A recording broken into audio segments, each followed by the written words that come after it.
back to Splice and Splatter, the haunted horror podcast where classic horror meets modern gore. We're your hosts. I'm Siena. And I'm Al. And I love when you do that. Oh, good. I throw in a little tease to what we're every talking time about. I'm like, oh, this is so cheesy. I've got to not do it this time. And then every time it just comes out my mouth and I can't stop It's myself. just the demons find their way Yes, out. indeed. As they should. They're fun for demons for that. This podcast, this pairing particularly, absolutely. Yeah. We are talking demons today. We're talking Amityville Horror from 1979. And What Lies Beneath. I totally almost said White Noise, and that's a wildly different film. Oh my god, also a great film. Yeah. Also kind of horrifying.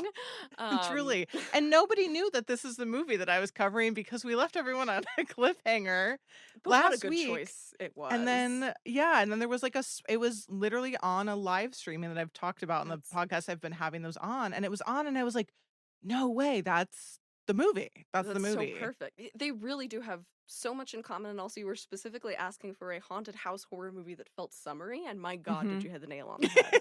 Right? I was like, oh shit, I can't believe I didn't think of that one.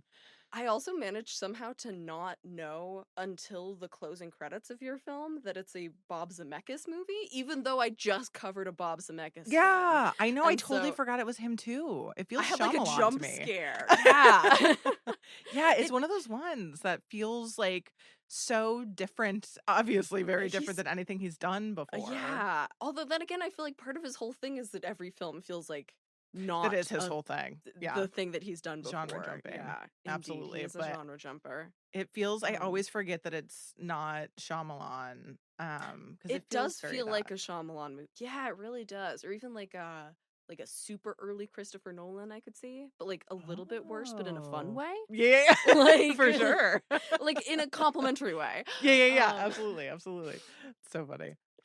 I also, before we dive into it, I need to apologize for anybody who's watching the video because I was just telling Al offline I just came from a literal 4.5-hour dentist appointment, and so my face is like still coming back into feeling like a face.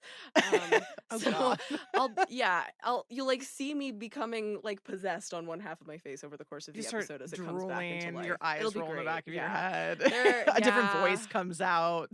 No, I got home and Dana was like, are you okay? that blood on you? And I was like, God. it's fine. So it's like the perfect energy to be bringing into today. Honestly, yeah, the energy. This is we're doing like the vibes a Friday are off night on this pairing. Yeah. It's been a weird week. I've talked to a few people. So I don't know if anyone else has had like their week prior has been wonky, but it feels that way. Absolute nightmare. Yeah, kind I'm of a nightmare. glad you too. I know, it's I'm kind of sorry nice when you too, but I'm glad we're in the same boat. I know, it's kind of that where it's like, sorry if we've all had a shit week, but like glad we're not alone. At least it's not just me. Yeah. And I think you're doing great for coming off of a dentist appointment. I don't know how you're doing this, so we all thank you. Gonna find out. It'll be an adventure Everyone thanks for all of us. What else? Is there any other housekeeping we need to do? I don't think so. I'm just really excited that I think a whole bunch of people just found us through your shark facts, which I didn't Oh my god, yeah. Deep Blue Sea. Here's the thing. I felt it in my bones, Sienna. I know that. I suggested it and I like hyped it up so much to you too. And so I feel like I gotta say, I feel a little validated that we're validation. That we're like all here. And I feel like none of us like knew about the other, but it runs deep, as you made the really pun in text the other day that the fandom runs deep, and boy, fandom runs deep. It's kind of funny because I always like I talk about Deep Blue Sea. There's like no one to talk to about it, and then here shows up everybody, just like a little. We put the chum in the water, it's a and silent everyone's here. fandom that I think you just roused anymore. with the chum. And it just hit it had a like released on this day in like 4 days ago. Oh, like that's so perfect. End of July. So it's Shark Week, which I'd forgot. There are dozens of us. Dozens. Yeah, truly. Also, ILM just followed us, which I just need to geek out about for a second. That's like big one for us. That's like the biggest. That's the Great White. Is ILM. There was a huge gasp because you saw it before I did. and I was at work, and And it I got was to like, I tag was you like, in it as a little "What?" surprise. Yeah, Yeah.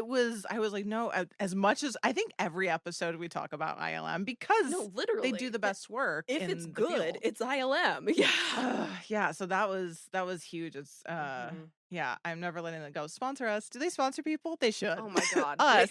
they should. We talk about them all the time. Not that they Yeah. need us to talk about them, but They really don't need our we do. advertisement, but we're giving it for I will, free. yeah, listen, we'll do it more. Exactly. We'll do it Exactly. more. And on that note, Yes, um yeah.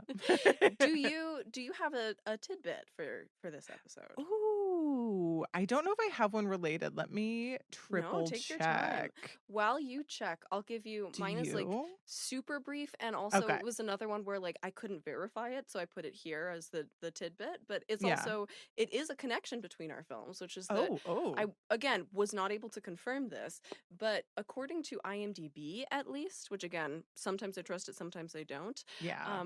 Harrison Ford was considered for the part of George Lutz in the Amityville Horror. Oh, what? Which I know, I could really see it actually. I think that age, like 1979 Harrison No Ford, it makes way. perfect sense. Do I know that it's true? No. But do I buy it? Yeah. Yes, on I mean, principle, on who theory. knows? And that I guess I don't have a fun fact, but I kind of have a fun fact is Ooh. What Lies Beneath is like one of the first times, if not the first time, he was kind of playing a villain role. So if that were to be true, it would have been your movie. It would have There been you his first go. ever. So Because that's really George is cool. definitely the villain in mine, let's Yeah, be yeah, real. yeah, yeah.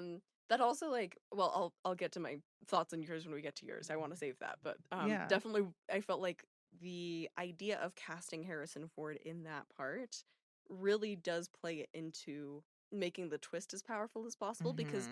like number one actor you don't think of as a bad guy. Um Especially and, like, maybe it wouldn't like, I think it works so well that that was his first kind of villain role and maybe not mhm. Amityville if that rumor is true, Indeed. I feel like because that he would have spoiled yours. yeah, and it would have, like, not maybe who knows what his path would have been, but Mhm. he was such a hero.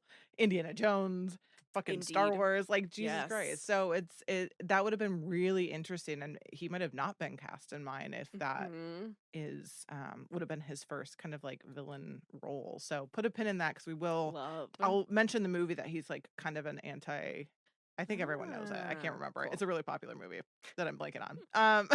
But that's so interesting. So there's my fun fact There you bouncing off of go. yours. We did, in fact, have two Yeah. TF tids. I love it. So Amityville Horror, 1979. This is one we've talked about doing for a very long time. Was Mhm. it your first time watching it, or It had you seen this one? was. Yeah. I had not Oh, seen the original. wow. What were your thoughts on it? Did you enjoy it? I won't be Yeah. offended either way on this one. I'll be very frank. Have you So seen it I before? had I seen it forget. once in high school and was It's in I high found it school. very, very scary. And then I watched it this time and I was like, wow, this is very like Republican. Oh, also Which scary. also Also scary, scary. absolutely. Yeah. But so Oh, I'm like that's so kind funny. of two minds about it. So I'm curious what Yeah. reaction you had. It was one of those things I do feel like it was, like, a little too long, but again, given, like, Mm-hmm. the time, that's, like, what horror films kind of were at the Everybody point. agrees with you on that also once we Okay. get into the Phew. reception section. Nobody thinks Um, that this movie is cut good, appropriately. okay. Other than that, though, like, Brolin this was the first time I've actually seen, James Brolin in because I know Josh Anything? Yeah. Brolin, yeah. And I had Um, forgotten that Josh Brolin is a nepo baby. I that had completely yeah. flown from my noggin. So Yeah, so it was really awesome to see him. He was fantastic. yes. And then like as a whole, it was like really interesting to see where like all these kind of horror tropes came Mhm. from. So like in that sense, like I loved being able to now be like, okay, that's part of my horror history. I did my Yeah, homework. exactly. And yeah, We I'm did the like assignment. yeah, I feel like I'm on like a one and done with that one just Yeah. for entertainment value, but I'm Oh, I like think that's very fair. I see it pulled like the fly imagery. Oh my God. Mhm. We Amazing. do I have hope a we fun fly oh, fact, yes. absolutely. Yeah. But yeah, it was like one of those things. I thought the wife was like I'm not a fan of that actress's performance. I don't Oh, know. And interesting. Because she's we've talked about her before, yeah. yeah, what? On Okay, I'll wait. Black Christmas. I'll spoil that. It's mhm. Oh, I forget. I'll Canadian let you. actress. Yeah. Okay. We'll get there. We'll Yeah, talk yeah, more we'll get about there. I Margot don't Kidder. wanna She's quite a character. but yeah, I just like as a whole, I'm like super happy that now I can say I've seen it and yeah, I mean I feel nothing like like horribly bad other than it was just a little it's long. lengthy. It's lengthy. Yeah. Yeah, but Brolin like killed it. I really found him. He's terrifying. He's really terrified in yeah, he's like this. He's like the actively everyman. gross. Yeah. Uh-huh. The Yeah. everyman, but he like Ugh. there's that thing and I'm just like, what a he Mhm, played it so mhm. subtly in such a way that's like that's what made it so scary. It wasn't this like big Agreed. thing. So yeah, Strong I'm agree. happy it's in there now. I can say it. Good. Yeah, it's very I'm a like I real think horror it's fan now. right? Just kidding. It feels like it's very much like a it crawled so other horror movies Yeah, could walk, absolutely. right? Like Absolutely. it's not top of its game. This is not The Yeah. Exorcist, this is not The Shining. Um but it is a classic for a reason at the Hmm. same time in terms of Absolutely. like it gives us so many things that have now been done to death. So Hmm. yeah, it'll be fun to go through some of those and how they were done, particularly the flies. Yes. Um so taglines, there are a couple like extremely dry ones that are, you know, more kind of the listing people who are in it in previous things they've Uh, done style of taglines, and I never like to bring those in, but the two that are kind of like actually of note are the terrifying truth behind a real life haunted house, which of course the great. is it true or is it not true element is a Mm. lot of what we're going to talk about here.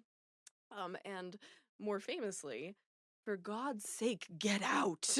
um That's a great tagline. It's a great tagline, and it also left me wondering if that's where the title for Get Out came from, because that's like you see it on most of the vintage posters for Amityville Horror, and Mm. it's in very big font. Like it's almost the Oh, same size as the title is like For God's Sake, Get Out. sure. Um, I mean, Jordan Peele he's such a loves horror a fan Easter egg. that Yeah. Oh, exactly that I'm like I could I see it. wonder. I've not seen that talked about anywhere. I Mhm. don't know, but just throwing it out there as a theory, wouldn't put it past him.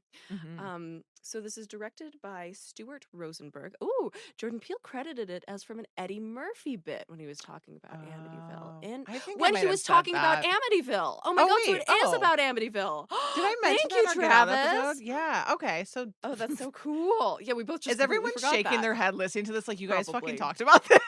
Yeah, listen. We record very Christ. long podcasts.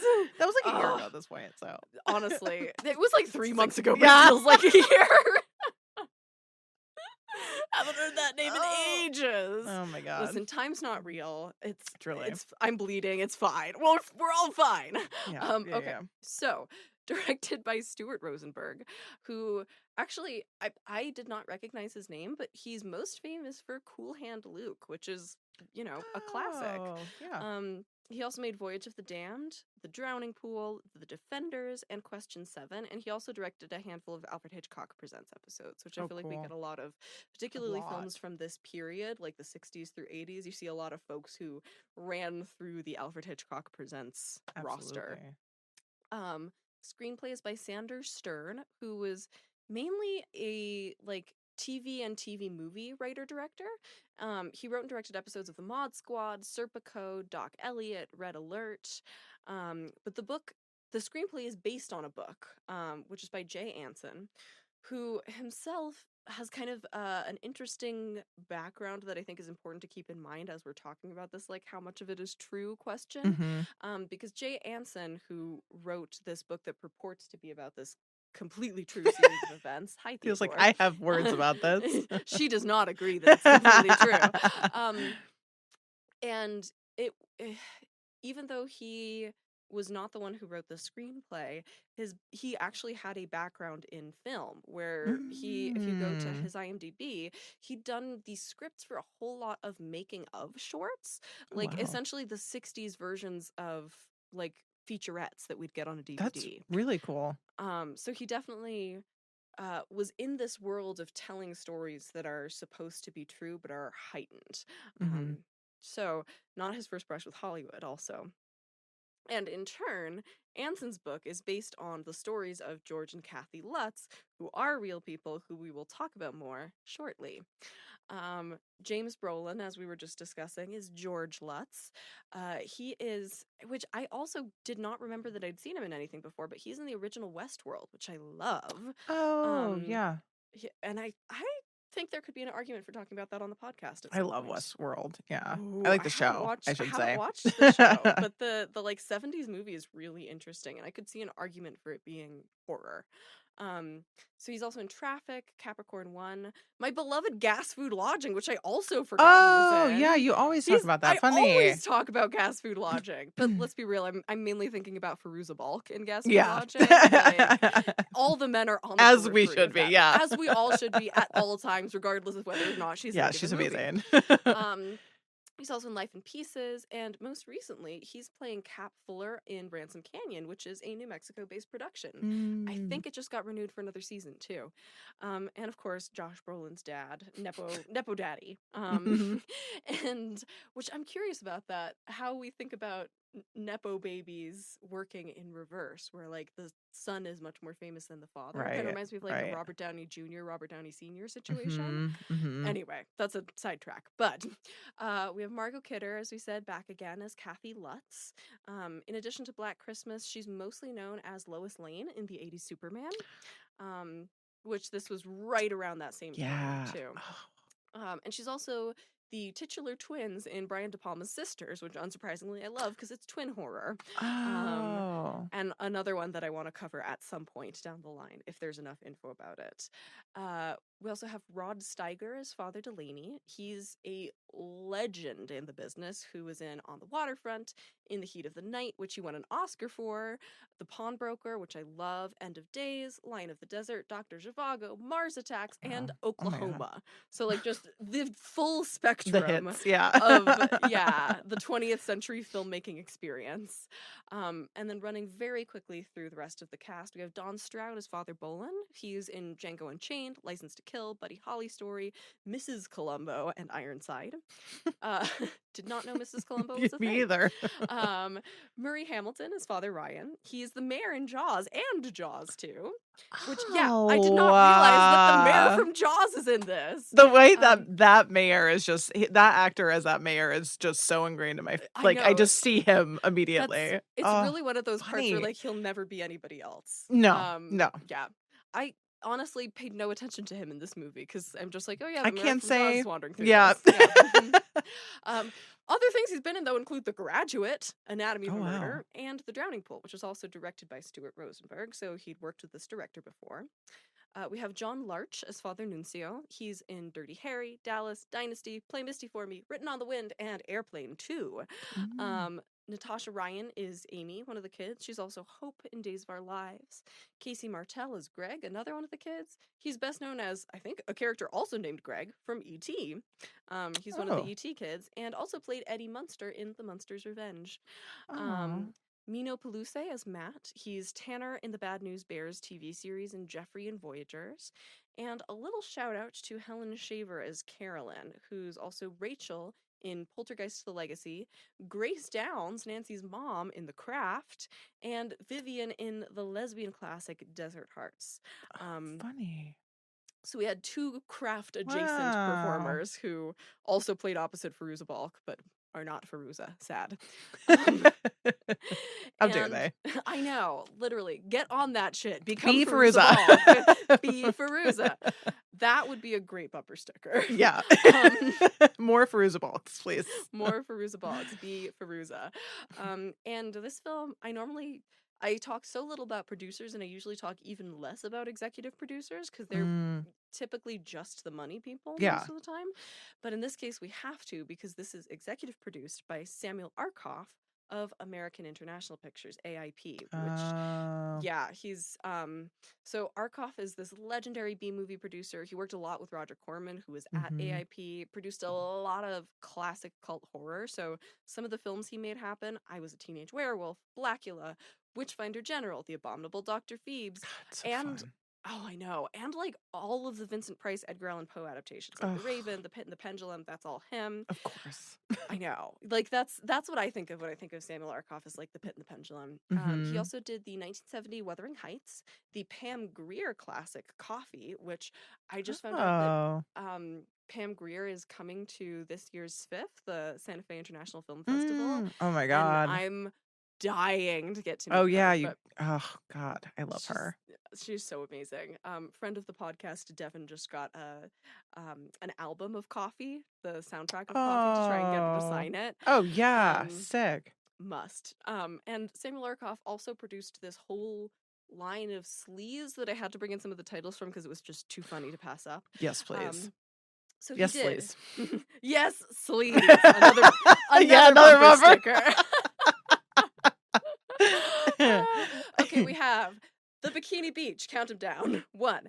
How to stuff a wild bikini. 2. Oh my God. Dr. Goldfoot and the Bikini Machine. A lot of bikinis. And The Ghost in the Invisible Bikini. Wow. I was like, you better say bikini.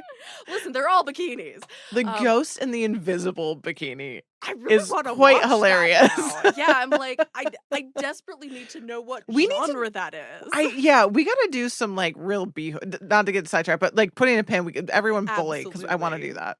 Okay. Also, imagine a pairing of The Ghost and Mrs. Muir, the like classic like very shishi like 40s horror with The Ghost in the Invisible Bikini. Right, yeah, we gotta like class it up and trash it up.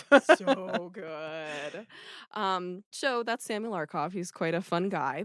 Very cool. And Arkoff is the one who snaps up the book rights from Anson for around $200K, which is a pretty good salary for somebody who's not known as, like, this is not Stephen King in 1979. Right, yeah, $200K is pretty beefy. And especially coming from American International Pictures, which is, again, a B production house. They are not one of the fancy guys. So Arkoff really is putting a lot of money on the line for this. And initially he hires the author, Anson, to take a stab at a TV movie version of the screenplay, which I'm like, why would you pay $200K for a TV movie? You're not going to make it back. Also, like, the horror, again, we kind of talked about this, like, how would you get away with some things, you know? Like, there's especially at this period in time, like, and this is something we'll touch on briefly, but this really comes right at the beginning of the Satanic Panic, and a lot of people think that it kind of did a lot to feed into the Satanic Panic. Imagining putting that on broadcast television for everyone to watch is kind of wild. Yikes. But anyway, so that does not work.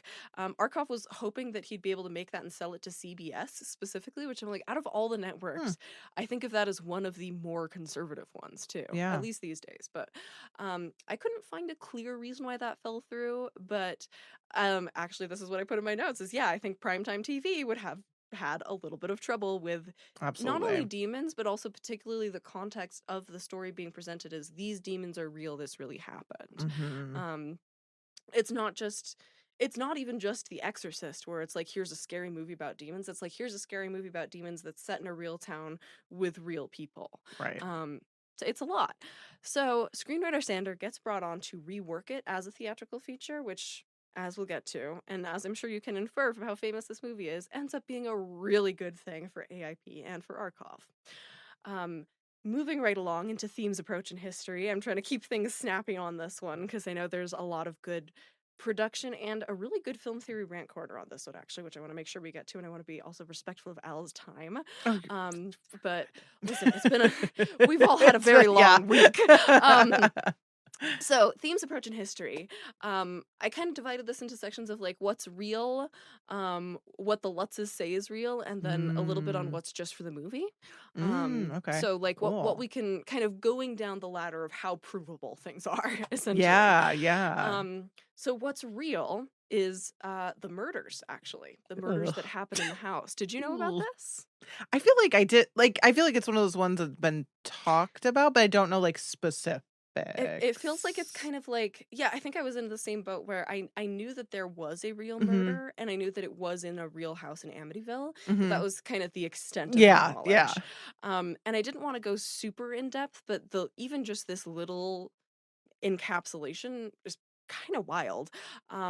So the murderer is a man named Ron DeFeo, actually Ronald DeFeo Jr. Ugh. Senior is one of the victims in this murder. Oh. Ooh. Ron DeFeo is 23 years old at the time that he comes running into a local bar in Amityville, screaming to all of the bar patrons that his whole family has just been shot dead in their beds, and it's his mom, his dad, and 4 siblings, so 6 people. Wow. And Jesus. Ron DeFeo tells everyone that it was a mafia hit, which What a wild choice. I know. Sure, I mean, Jan. The funny thing is, apparently, I might be getting these details a little bit off, but I know there was people looked into this, of course, as the story unravels, and Mhm. obviously it wasn't a mafia hit, but his family did have some sort of organized crime connection, I believe. So there Okay. was like, I think he Could have based been this lie true. in probably something that Yikes. had some distant relationship Yeah, to a real kernel of his distant. family experience. It's definitely not how the murders actually happened, but he comes running into the bar. He's like, it's a mafia hit. And then literally one day later, can't keep his story straight and confesses. Also, the bar? He ran The to the bar. bar. He Did ran he get to a the drink bar. after he said the mafia killed my Yes. family? A double, Literally. please. Yeah, like he doesn't like go to the police or like call 911. A And wild it's like choice. it's like broad daylight too. That really is telling for Yeah, me. very convincing, isn't it? And he's so bad at keeping his story straight that literally one day later he confesses and it's like, Oh my yeah, God, bro. I'm said mafia. Oh my God. And the other part of the Ron DeFeo story that is, I think, really significant to note is that when he goes to court, and we know that this is a court strategy, but he does keep insisting that he'd heard voices in the house telling him to do it, which is part of where this comes from. So we know all of that is true. We also know that just 1 month later, which is insane to me, the Lutzes move in. And oh my God. right? Like in the movie, they actually Listen, they stretched got a that good deal. out. I know. They must have, because That's so fast. I don't think I could do that. Could The blood you? is quite literally not dry. It's Not when it's that fresh of like exactly like a someone year I died. could do. A year I Yeah, could like do. also someone would kind of have to live in it a little bit. Although in this economy, I don't know if the house is cheap and there might have Okay. been a murder, I'll just take it at that point. Put a But pin back in oh that because we're great. gonna Okay. get back to that. Oh no. But yeah, Yeah. that's wild. Yeah. So um I truly cannot imagine what kind of a mindset the Lutzes were in to 1 month after this in a Right. small real town where like this news isn't exactly hidden. Right.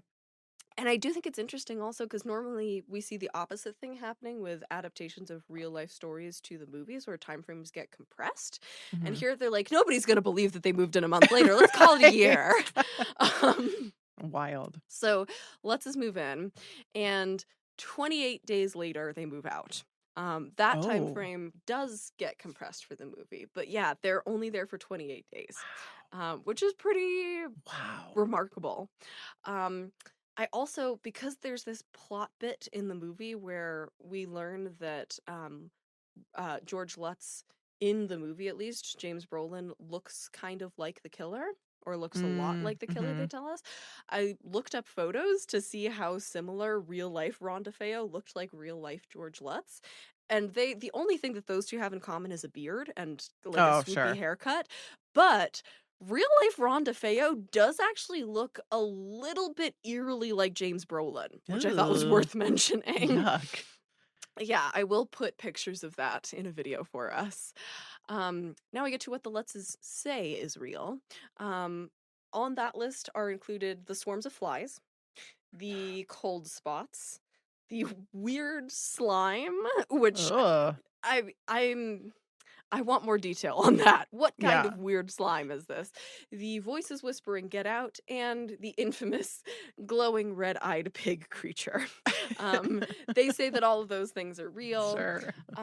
There also, in real life, is this kind of tangential connection to the Conjuring franchise, too. So, you know, I actually haven't seen the Conjuring movies, but I imagine you probably have. Yeah. Okay, so there's, you know, of course, Ed and Lorraine Warren investigated 112 Ocean Avenue, which is the number of the building that they're shot in Amityville. That did actually happen in real life, where the Warrens do go visit it and essentially put their seal of approval on the haunting. Although that's another area where things differ a little bit from the movie, because the movie makes it seem like they were there as this haunting, or like right after this haunting goes on, and in real life they come visit for like a day years and years later. Oh, yeah, It's that very kinda, small. like that seems about right with their tales sometimes, Yeah, so they like to embellish? stretch things out a little bit, shall we say. Yeah. And yeah, the length of time that the Let's spend gets shortened down from 28 days to 3 weeks. So that's kind of the comparison we have. Interesting. We're going to get a little bit more to the look of the real house too in a bit, but in terms of the actual murders and haunting, that's our setting the stage. Moving into production, moving right along, the production budget lands between, well, let me let you guess, Oh my actually. gosh. I'm like, they paid 200 grand for the freaking book, but I feel like it's a really, like, simple It's pretty much one story. location. I'm gonna say, But like, it is AIP. 500K? It Am I on it? Did I is. get it?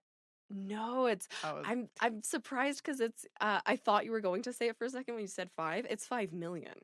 oh my god. I know. Isn't that That feels like a ridiculous? lot of I'm money. like, I don't feel like that was well spent. I've got to be frank. Yeah, well, I'm like, I wonder if it was, they were the actors, you know? That Were just maybe getting could paid, but be. damn, that's still a It's a lot of lot, money. right?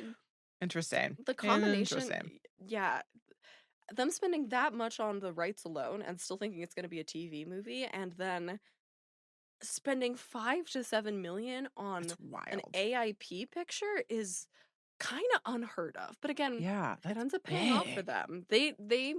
Oh, They made their bet wisely here. okay, nice. So, I've also seen quotes going up to 7 million, but it's in this 5 to 7 range.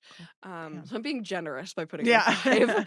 5. And they shoot primarily, almost all the exteriors are in New Jersey. They do not actually shoot in Amityville, New York. The interiors shoot in LA. And in New Jersey, they're there for 3 weeks starting in October, and then move to LA and wrap just before Christmas, which is very cute.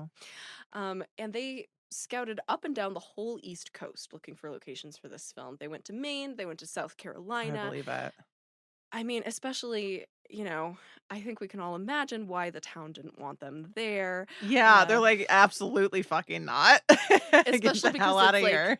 it's in the name. This book just came, like, it's all Yeah. very recent. Yeah. All of this, the book, the murders themselves, the Lutzes telling their story has all happened in like the past like 6 years for the residents of this small town. Damn. And I feel like now it's the kind of thing where if you live in Amityville, New York, you've got a higher than likely chance of being a horror fan. That, of course, was not the case at that point. It's not like it was a Salem, Mass type of situation where it attracts the spooky bitches. Right. So they're scouting up and down the East Coast. They end up landing on a town called Toms River, New Jersey, as their main exterior location. And the town's refusal actually wasn't the only problem with not shooting in Amityville proper.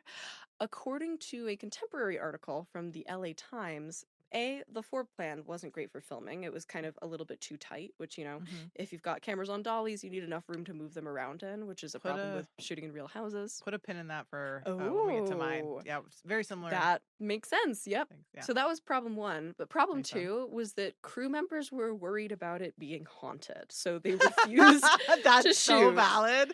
And like, film sets are usually, like, I feel like we joke a lot about hauntings, but we're not, I think, terribly I don't think we're like that superstitious as a group usually. Right, Well, I right. don't But when you know. get together though, and you like have to stay on location, absolutely, it's like kids at It's camp. I mean, true. you should It's know. You so were kids true. at camp. Yeah, yeah. Especially like when you're like divorced from the outside world, if you're Mhm. just stuck in one small area and only Yeah. talking to each other. And I do know that when they find Tom's River, New Jersey, they end up basing all the production out of this Holiday Inn. So like they're all Ooh. staying in the same Yeah. place. Yeah. Apparently there were like these disco nights at the Holiday Inn, and that was where all the crew would get loose, which I think is so cute. Oh god, what a time. They were just chain smoking, just I drinking shit know. water beers and then thinking Ugh. everything's haunted. Disgusting. I love it. The dream. Get me a mustache and a short pair of shorts and put me on that Mhm. crew. Oh my god. Okay, first of all, get me a mustache and a short pair of shorts. Great t-shirt. Putting it out there. The Just motto that. for, yeah. Incredible. With like a lineup of all the different like horror boy baddies from Oh 70s and 80s movies. Which is Incredible. mustaches. With mustaches and short shorts, which they all had. Yes, please. I need to keep myself on track. So they choose the town of Tom's River before finding the house that they're going to shoot at, though. So they choose Tom's River and then put out a call in the local newspaper. They actually buy an ad that says "Wanted house, pool to star in movie," and the residents of the town very quickly put this together and then released an article about it, being like, "Everybody, just so you know, this is the Amityville Horror crew that's shooting there." I know there was like, no secrecy.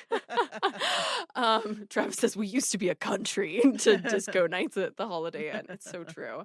So they find the house and then remodel it to match the real things. And so the two main things that they do for that are putting in, the eye windows, which are incredible, So good. which were a part of the real 112 Oh. Ocean Avenue. That's part of what was kind of notable about it, and something that the current owners have changed so that it's less likely to be tracked down. I know. I'm Ew. like, I feel like if you're gonna live in the I Amityville guess it's Horror like true House, crime. you need to, I mean, yeah, but I feel like, again, that is such a famous house that if you're there, Yeah. you gotta be there because you'll love it. You gotta do it for the love of the Yeah. game. Yeah. Anyway, so they put in those windows up at the top, and I think it's actually they build like a fake third story on to add that whole top to match the real Amityville. Cool. Yeah. And the other thing that they build is the boathouse, which they want to create from scratch so that they can have movable walls to be able to make it bigger or smaller to accommodate the camera. And then in order to make sure that the townsfolk are nice to them while they're there, given that they are already coming in anxious and superstitious and believing in hauntings, and with way more money than they should have for this film. Right. The production then donates to the local fire department, police, library, and hospital to buy goodwill, which I'm like, okay, how much of the budget was that? I was gonna say maybe that's why the budget was so big. 'Cause they're like, here's $3 million. It's literally like a $3 million budget expense for preventing bad luck. Yeah, Like, wow. They're like, here's our karma payment. I mean, hey, was this a cursed set or no? Put a pin in So I it. was like, okay, I was gonna say, did they pay for good karma and actually get it? We'll see. You put a pin in it. Yeah. Later on the podcast. Later on the podcast. And the town's code enforcer at the time recalls in an interview that because they just I love this. It's a closed set, and yet it's shooting in a small town, and so they need some kind of a visible way to identify people who are working on the crew from people who are, looky-loos just coming by to watch the set, that wouldn't draw even more attention to the fact that they were shooting the Amityville Horror. Mustache and short shorts? No. Oh my god. If only. And that, ladies and gentlemen, is a callback. So what they end up doing, oh my god, this is also it's a merch idea for only people with a very deep knowledge base of horror, but it's pretty great. Everybody working on the film wore pins that said "Brothers of the Itchy Whiskers," and that was like their code. Oh my god. I love code names for films. It's one of my favorite things to like find out. And I'm like, okay, what does that mean? I know, where does that come from? Yeah, it has to be gross. A broy inside joke that they all had. The only thing, that does sound like a Disco Nights joke. The only Whiskers, mustache. Oh, Itchy whiskers, Siena. the There we itchy go. whiskers. No. I was going way too literal with this, and I was like, is it something to do with the glowing-eyed pig? Does it have whiskers? You would go animal, and I would just go right back to that mustache. I was also thinking something else too. Listen, More that's where my perverse. brain went first. Okay, Let's be perfect. real. Yeah. That would be a really amazing merch idea for Again, like most anyone people could wouldn't take get that it, but one the 'cause I'll people buy who it. do, yeah, that's a That's so freebie for you. So cast and crew, there's maybe my favorite story from this whole episode is about how James Brolin was cast. And he loves to tell this story. It's one of the few things from this film that he clearly enjoys talking about in interviews. So at the time that production kind of first reached out to him, well, no, production didn't directly reach out to him. They reached out to his manager, and his manager is like, hey, this project's shooting. They don't have a script yet, but it's based on this really famous book, and the book's amazing. You should go read the book. And he's at the time shooting this film called Night of the Juggler, and he's on set. And so he decides to, after he wraps for the day, go buy the book, and he takes it back and sits down and starts reading. And as he remembers, quote, so I was reading this novel at night, and it's 2 a.m. Well, I would hang my pants on the door of the bedroom. I'd throw them up over the top corner of the main door coming into the bedroom, and all of a sudden, the pants fell off the door onto the floor. Oh. How I didn't hit my head on the ceiling, I have no idea, because I was at a scary part of this book, and it so surprised me that I started laughing right after I recovered and said, I've got to do this movie. Scared the pants right off of the door. Oh my God. That's it literally really scared the funny. pants off it. Yeah. So he was cast by Spooky Pants. That's so his funny. own Spooky Pants. Yeah. He did also really like it as an acting challenge too, and said Sure, that believe it. I mean, particularly as you were saying, he like is such a different person by the end of the film.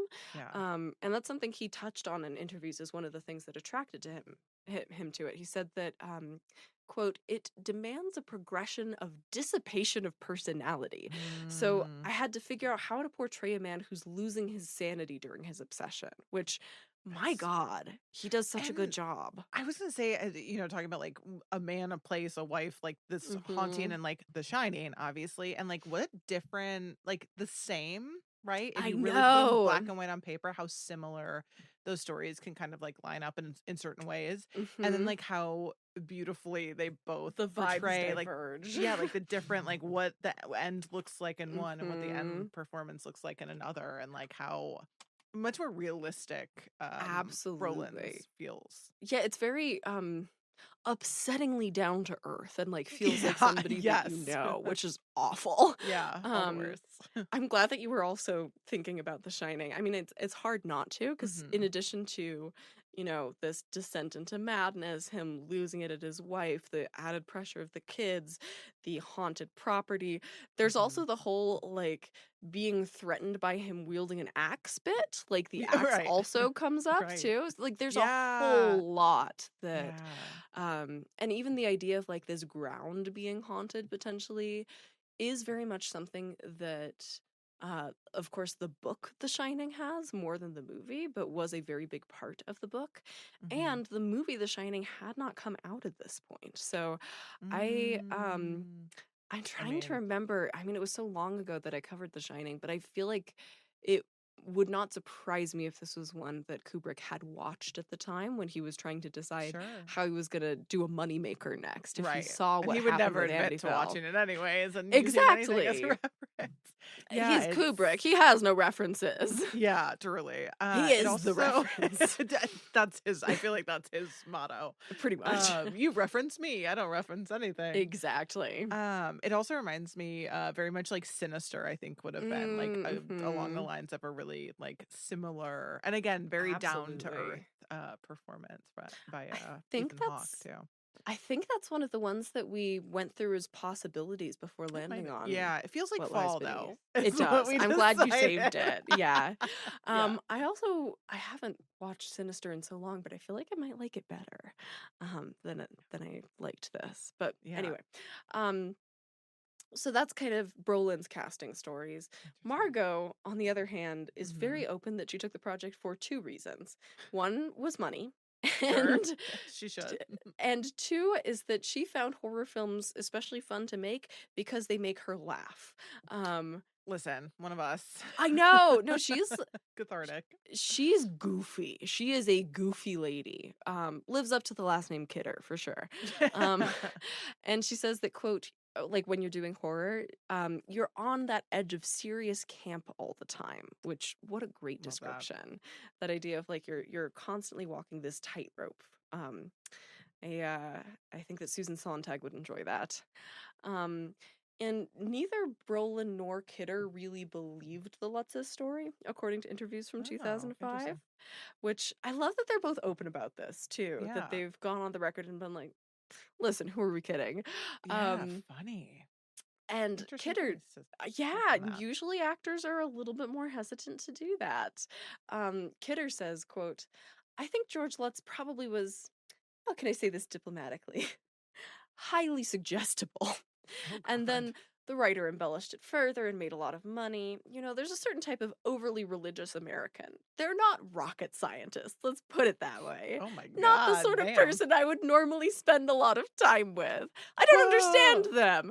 If I had to, and then she like continues and talks about her relationship to like people believing in ghosts in general, and says, if I had to believe everything I acted, I'd be in big trouble. I'm not very big on ghosts and spirits and God. It's all the same thing to me. But I know, that, actually. she does not hold back an inch. I'm not big on ghosts and spirits and God. It's all the same thing to me. What an icon. But Stewart, the director, tried to make me believe. He tried to scare me all the time. Unsuccessfully. We'll get to it. Sure.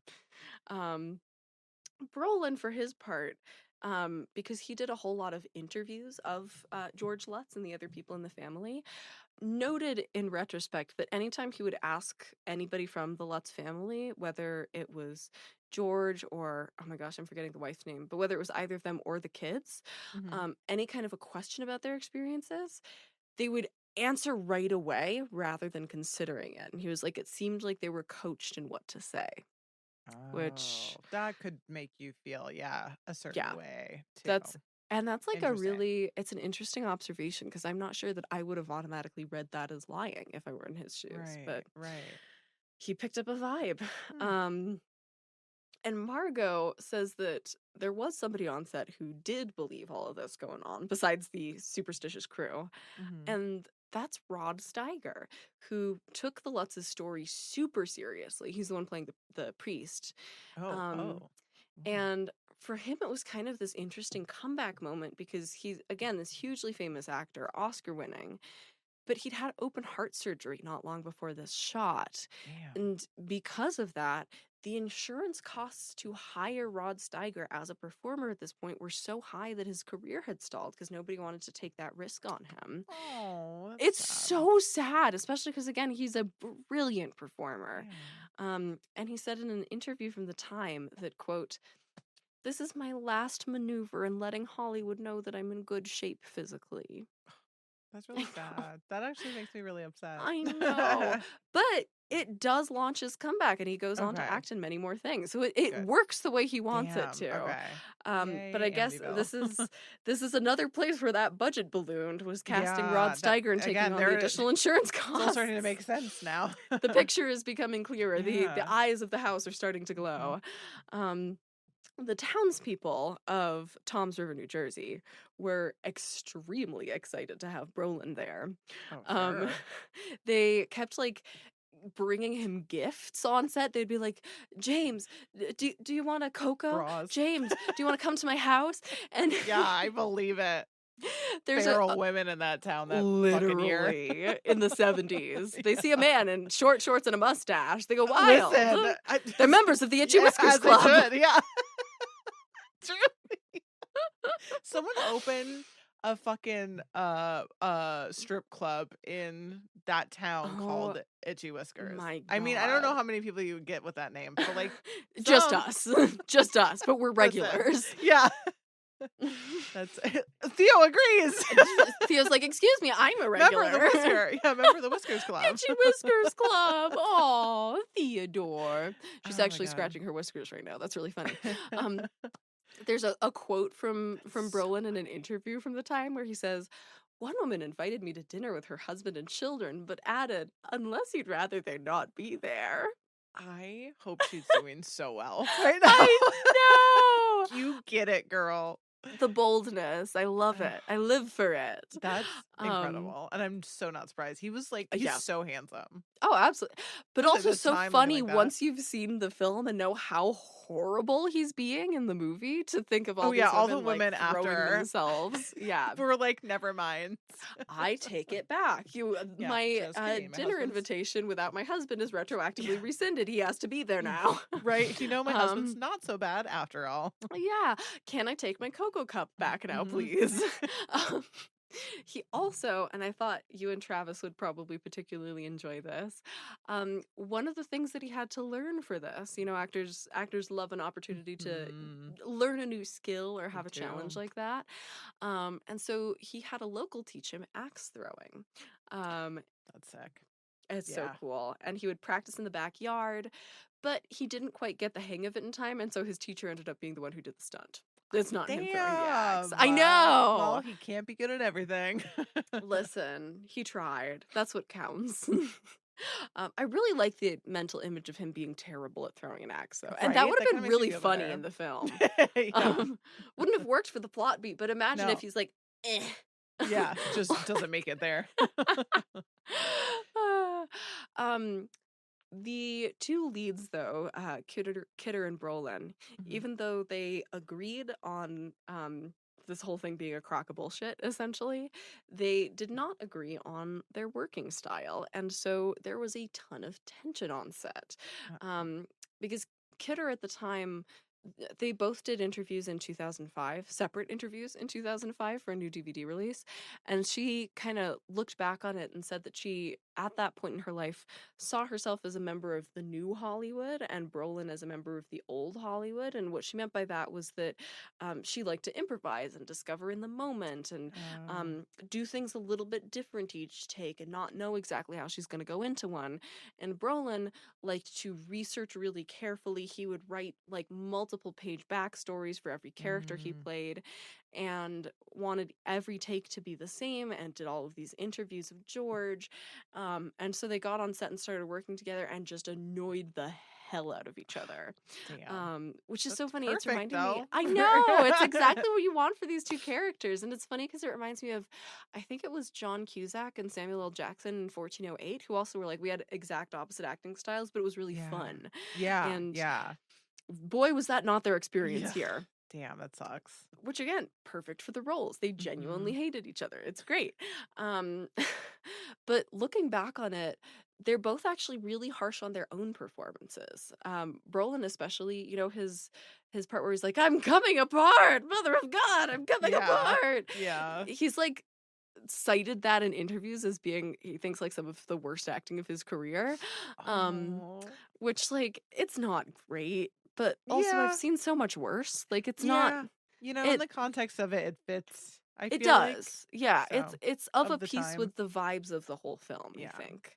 Um but he also, looking back on how horrible the character is by the end of the movie, he kind of blames this for damaging his career a little bit because after Oh, Amityville no. Horror, he did not get to work on a set for 2 years. Damn. Which is particularly surprising once we get to, again, how popular this film is. So I think he was just like a Oh, little man. too good and just scared Yeah. everybody too Oh, much. no. I That sucks, feel man. bad for him. I'm so curious what his and Josh's relationship is like. I wonder if Right. they have little acting daddy, acting son Yeah, I have like no idea. conversations about their process. Anyway, so the cinematographer, moving on into the making of, is Fred J. Konekamp. Konekamp? I don't know how German he pronounces it. Uh, He also shot Patton, The Adventures of Buckaroo Banzai, The Towering Inferno, The Man from U.N.C.L.E., and Beyond the Valley of the Dolls, which is oh, nice. a wild movie. Um, and this film obviously does not have a whole lot of fancy camera moves because despite having $5 million, it doesn't have like $15 million. So Right. we're for the most part not doing anything crazy. There are only a couple of crane shots in the whole thing, but one of the few that there was, They filmed by getting a local fire truck to put them on their crane. Love that. They're like, we donated. Listen, that's what that bribe was Yeah. for. Give us some things, please. And apparently the firemen were so good at this crane move that the production was like, LA crews could learn for you. We should get you out to LA and have you teach them. Adorable. They also, obviously there's like a decent amount of on the water shooting for both of these films, yours and mine. And there are a couple of scenes where they needed the water to be really choppy. And so in order to do that, they would just hire a local guy to drive his speedboat in laps to stir it up. Oh, man. And then would shoot really quickly afterwards. I know. That's a pretty sweet gig if you're a local to Toms River, New Jersey family still at the talks time. about that. Oh, absolutely. That's a holiday favorite tale that they tell. They're like, see those waves? Those right there? That's us. We That's did what that. we watch for the holidays every year. Cute. Art direction is by Kim Swados, who also did The Deer Hunter and the TV show Dallas. And at this point, we get to return to director Stewart wanting to scare Margot Kidder and trying really hard to scare Margot Kidder. One of the most infamous stories from this film is about the pig scene, the glowing-eyed pig scene. Yeah. And she says that, quote, in one scene, a pig's supposed to come at the window, and he had the prop department make a pig.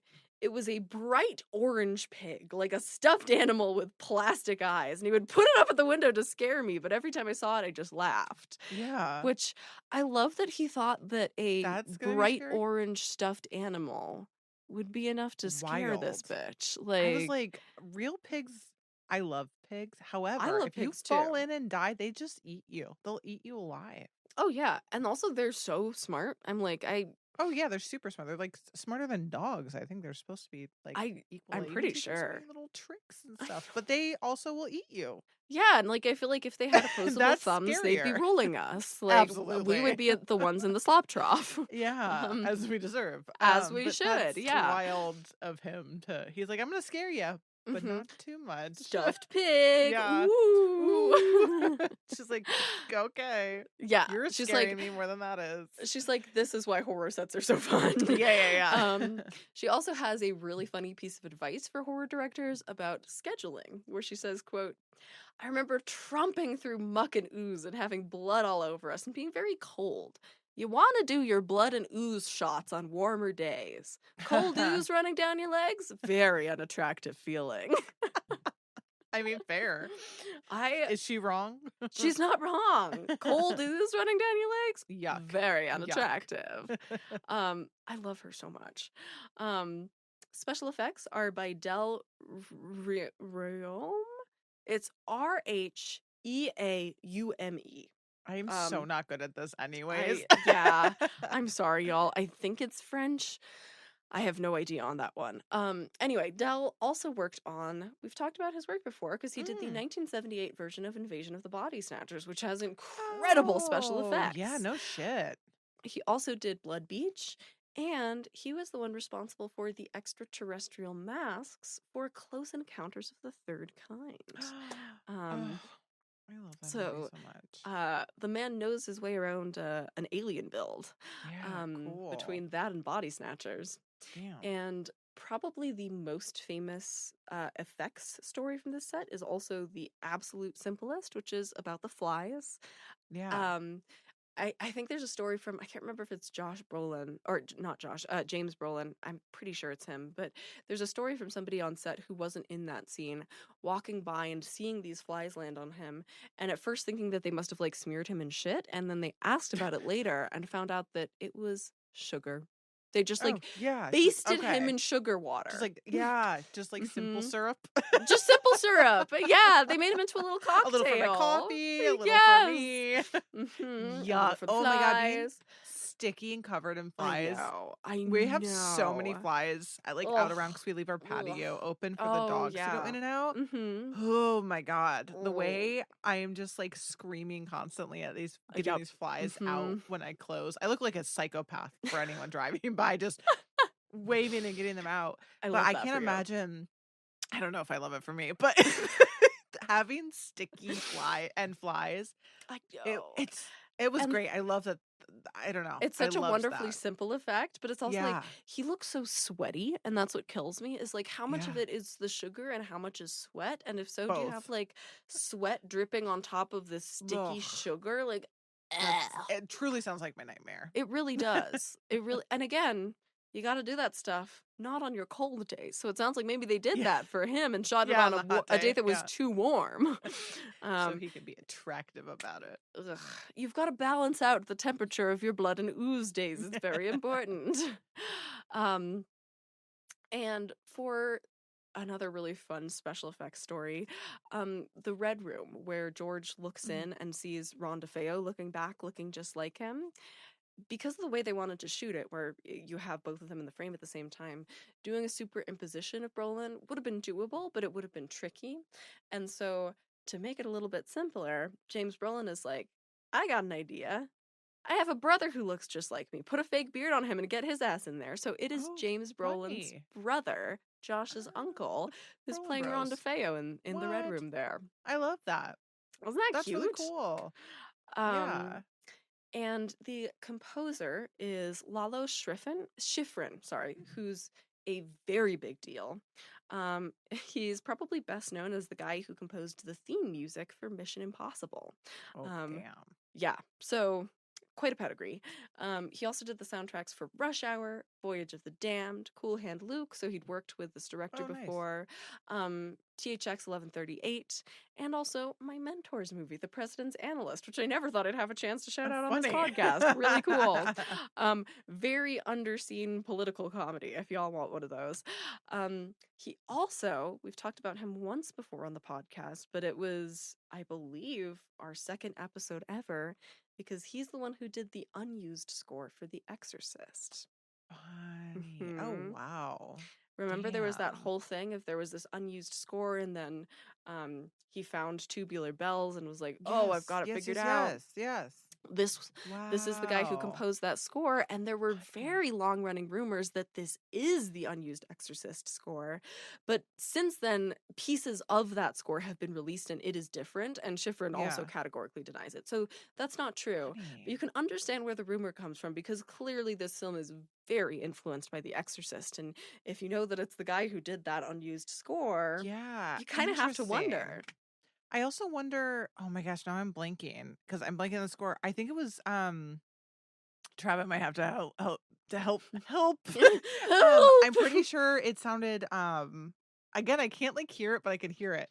I wonder if Pet Cemetery, I think it was Pet Cemetery was influenced, right? Is that what I'm thinking of? That it sounds exactly. I'm pretty sure I saw somebody else talking about this, and I Yes, don't know if okay. it was an intentional Because I was thing like, or what, but yeah. I feel like I heard it and that was like my first thought. I was like, this sounds like Yes. Pet Cemetery. And I wonder if they were influenced by this, which would be crazy then if it was also the unused Exorcist. Cause I'm like, wow, that horror lore goes deep. As hell. So, In I fact, goes loved all it. the way through the boathouse into Yeah, hell. Yeah. Jesus Christ. But I loved the music in this. I totally forgot that was like a really big, and then there was like another horror movie that it sound like that I had. There was a moment in the score where I was like, that also sounds like this. And I was like, oh my gosh. Like, it was just, I feel like Oh, cool. the music has to be super influential Yeah, more than we know too. This soundtrack, and you're right on the money, this does become a big thing as we get into the film's release is the soundtrack. And I still think it's the scariest part of the movie. There's a lot of it that on a rewatch didn't scare me the way it did the first time, but the soundtrack really does get under your skin. It's amazing. Yeah. And he actually started composing. The first thing that he got to see from the film was the still image of the house from the opening credits. And so he started building from there backwards. And first off, looking at this image, he starts thinking about, okay, there's this family that's coming, that's moving into this building. It's about to be filled with children. I need to do something that's based on like a lullaby gone wrong, which I feel like is something we just talked about for It too. For you're part of that episode. Oranges and whatever it was. Oranges and Lemons, yeah. Yes. Say the Bells of St. Clemens. And so he starts incorporating these lullabies and actually has them, you can hear a little bit of it kind of underneath the instrumentals.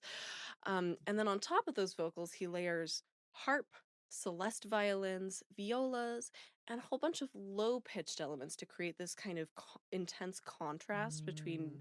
high highs and low lows. And some of those, he has a bass clarinet, a brass muted French horn, a waterphone, and a crystallophone. So a couple different Whoa. instruments that are using, like the waterphone, it actually has like a little bit of Water. water in the resonant chamber. So like Cool. some Sick. weirder sound textures in there that I think are pretty low in the mix, but are giving you this feeling of something that's a little bit unfamiliar or Yeah. alien Love under the that. surface. Um, and now I get to move into the release, which is uh, quite an important part of this film. The release and the film theory rant corner are the last two things that we've got some juicy stuff to dig into. Because there's a lot of drama around the film's release. Yeah, I imagine. And here's where we get to pull your pin out of the question about was the set haunted? And Mhm. the answer is the execs wanted it to be. Um, so Cool. yeah, so this was Whatever you they say. it was kind of like a William Castle style. They wanted to do some gimmick marketing. Okay. Um, Oh, and based man. on the cursed film set trope from The Exorcist, they start during production calling up James Brolin and calling up Margot Kidder and being like, hey, how's that going? Hey, you noticed anything weird there lately? Oh my god. And so Brolin and Kidder both like immediately pick up on what's going on and are like, Yeah, well, now I guess we've got to look for stuff that's weird. And so sure. Brolin says, we'd have liked to tell them, oh yeah, you wouldn't believe the stuff that happened yesterday. My lunch fell off the table into my lap. Into my mouth. Literally. How'd that get And there? Kidder recalled, quote, the producers told us that we should say all these terrible things happen on the set. It was bullshit. Nothing happened, but it was funny.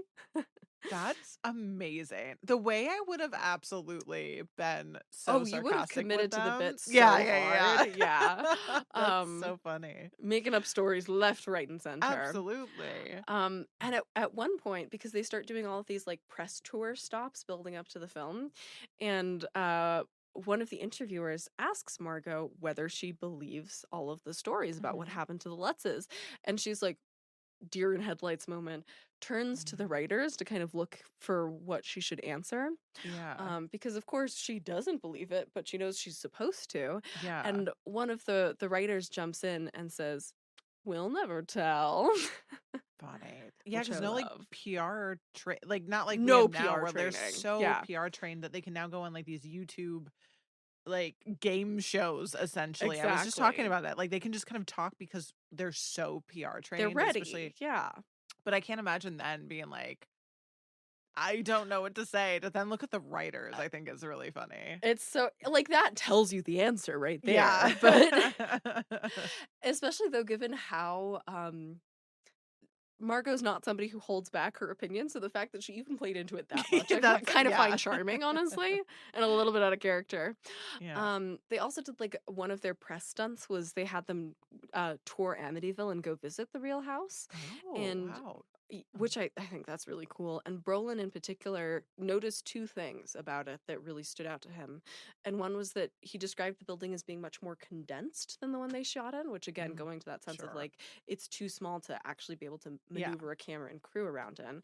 But the second is he said the real Amityville house at this point in time, all of the exterior was this like very nice, friendly white and yellow trim, except the boathouse. And he looks at the boathouse, and the doors to it were painted jet black. And he's like, Oh. Yeah, ugh. just got like a weird yeah, it's gonna Yeah, there's be something about that that really is kind of absurdly ominous. haunting. Yeah, for such a That's kind of small detail. that's such a cool visual though, like to have that Hmm. if they put something like that in the movie where it's like this house and then you paint like that's such a I fun like know. Like all yellow and white, and then this pitch yeah, black door. yeah, Um, spooky. Spooky scary. So that's the first part of the controversy around the release, but there is a second part, and the Oh second part gosh. is a legal battle with the Lutzes, because of course these bitches are litigious as Oh. fuck. And the Lutzes take them to court and at first claim that they got a portion of the rights to the book, but not a portion of the rights to the film when the film was Mm. sold. Um, and then an attorney named William Weber, who's actually the man who represented Ron DeFeo, the murderer, in court, comes forward and is like, actually, the Lutzes are liars and I helped them make the story up. And so then the Lutzes sue him. Well, they should sue him. So I mean, that yeah. I'm for. Absolutely. What the fuck? What's slime bag? And also, like, how could you, as, like, whether you think it's true or not, either way, that's a despicable thing to do or say as the person who represented the defendant in court. Right. Like, I hope his yikes. reputation tanked after that. Yeah, I really hope the bar looked into the situation. And so the Lutzes sue him, and in the court proceedings for that lawsuit, it's revealed that the Lutzes did in fact get paid for the movie. They got like about $100K, so they got half what the writer got, which is they're fine. So all that is also like important context as to how reliable the Lutzes are as narrators. And also kind of, you know, I don't know that this is the case, disclaimer, but it gives me this vibe like they perhaps were chasing lawsuit money. Like they were going into this looking for the biggest payout. So that's all the drama behind the scenes before it premieres. And then it premieres on July 24th. So right around this time of year. Oh, shit. Perfect timing. And of all places, the opening night for this is at the Museum of Modern Art. Yeah. What? Okay. I was very confused about that. I found out why. It's because MoMA at the time was doing a retrospective of American International Pictures releases. And so when they found out that this movie was coming up and was going to be released like 3 days later, they were like, let's tack on to that. Okay. That makes total sense. Because I was like, what? Yeah. That's so random. It's very disconcerting, right? Especially, again, like, I don't think it's a great movie. I think it's an important movie. I don't think it's a great movie. Yeah. So then it goes nationwide on the 27th. 3 days later, and it fucking kills at the box office. Do you want to take a guess as to how much this made? It made its money back, I'm assuming. Oh, yeah. Oh, my God. Ooh. I'm going to guess this is going to feel high, but it's probably going to be past like 25 million. That's a lot. Higher. Oh, my. That was my high spectrum. Do you want to keep going? Smokes. No. Al is out. I'm bad at this. Yeah, I tapped out. What did it make? This made $86 million. I would have been going for. I was going to go up in 5 million. Increments. Very fair. I would have been. Yeah. Well, and keep in mind that's 86 mil in 1979 money. God, which I didn't think it did that. I honestly didn't think it cost 5 million. I thought 500,000. I thought maybe it would make 2 million. Yeah, that would have been, honestly, that would have been perfectly reasonable for a typical AIP release. Yeah. Instead, it becomes AIP's biggest release ever. It becomes the second highest grossing film of the year, which I was like, what's the highest grossing of the year? Kramer versus Kramer. Well, there you go. So it goes Kramer versus Kramer and then Amityville Horror, which I think tells you a lot about like where the American consciousness is in terms of the state of the nuclear family in 1979. Yeah, absolutely. And on top of that, it is, at the time that it is released, the highest grossing indie film of all time. And it holds that record until 1990 when it is beaten by, can you take a guess? Absolutely not. Fantastic. I'll give Travis a second in the chat to see if he might guess it. 89? 90 is the movie that breaks its record. Damn, and we've covered a lot in the 90s too. So I know. I feel like my brain should be there. I'll say it's no idea. Great. Okay. It's fucking Teenage Mutant Ninja Turtles. No, Trav's gonna be so upset he didn't just guess that. Fuck yeah. Fuck yeah. As someone who has like half of his arm is Ninja Turtles tattoos. That's why I was like, let's give Trav a second, because if anybody's gonna like, guess it has to do with green turtles. 1990. There's some sewers involved. Yeah, it's wet. It's a wet movie. Travis says I'm gonna go play in traffic now. No. That is a wild fact that you just dropped on this From podcast. 1979, for 11 years, Amityville Horror reigns as king of the indies until Teenage Mutant Ninja Turtles unseats it. That is amazing.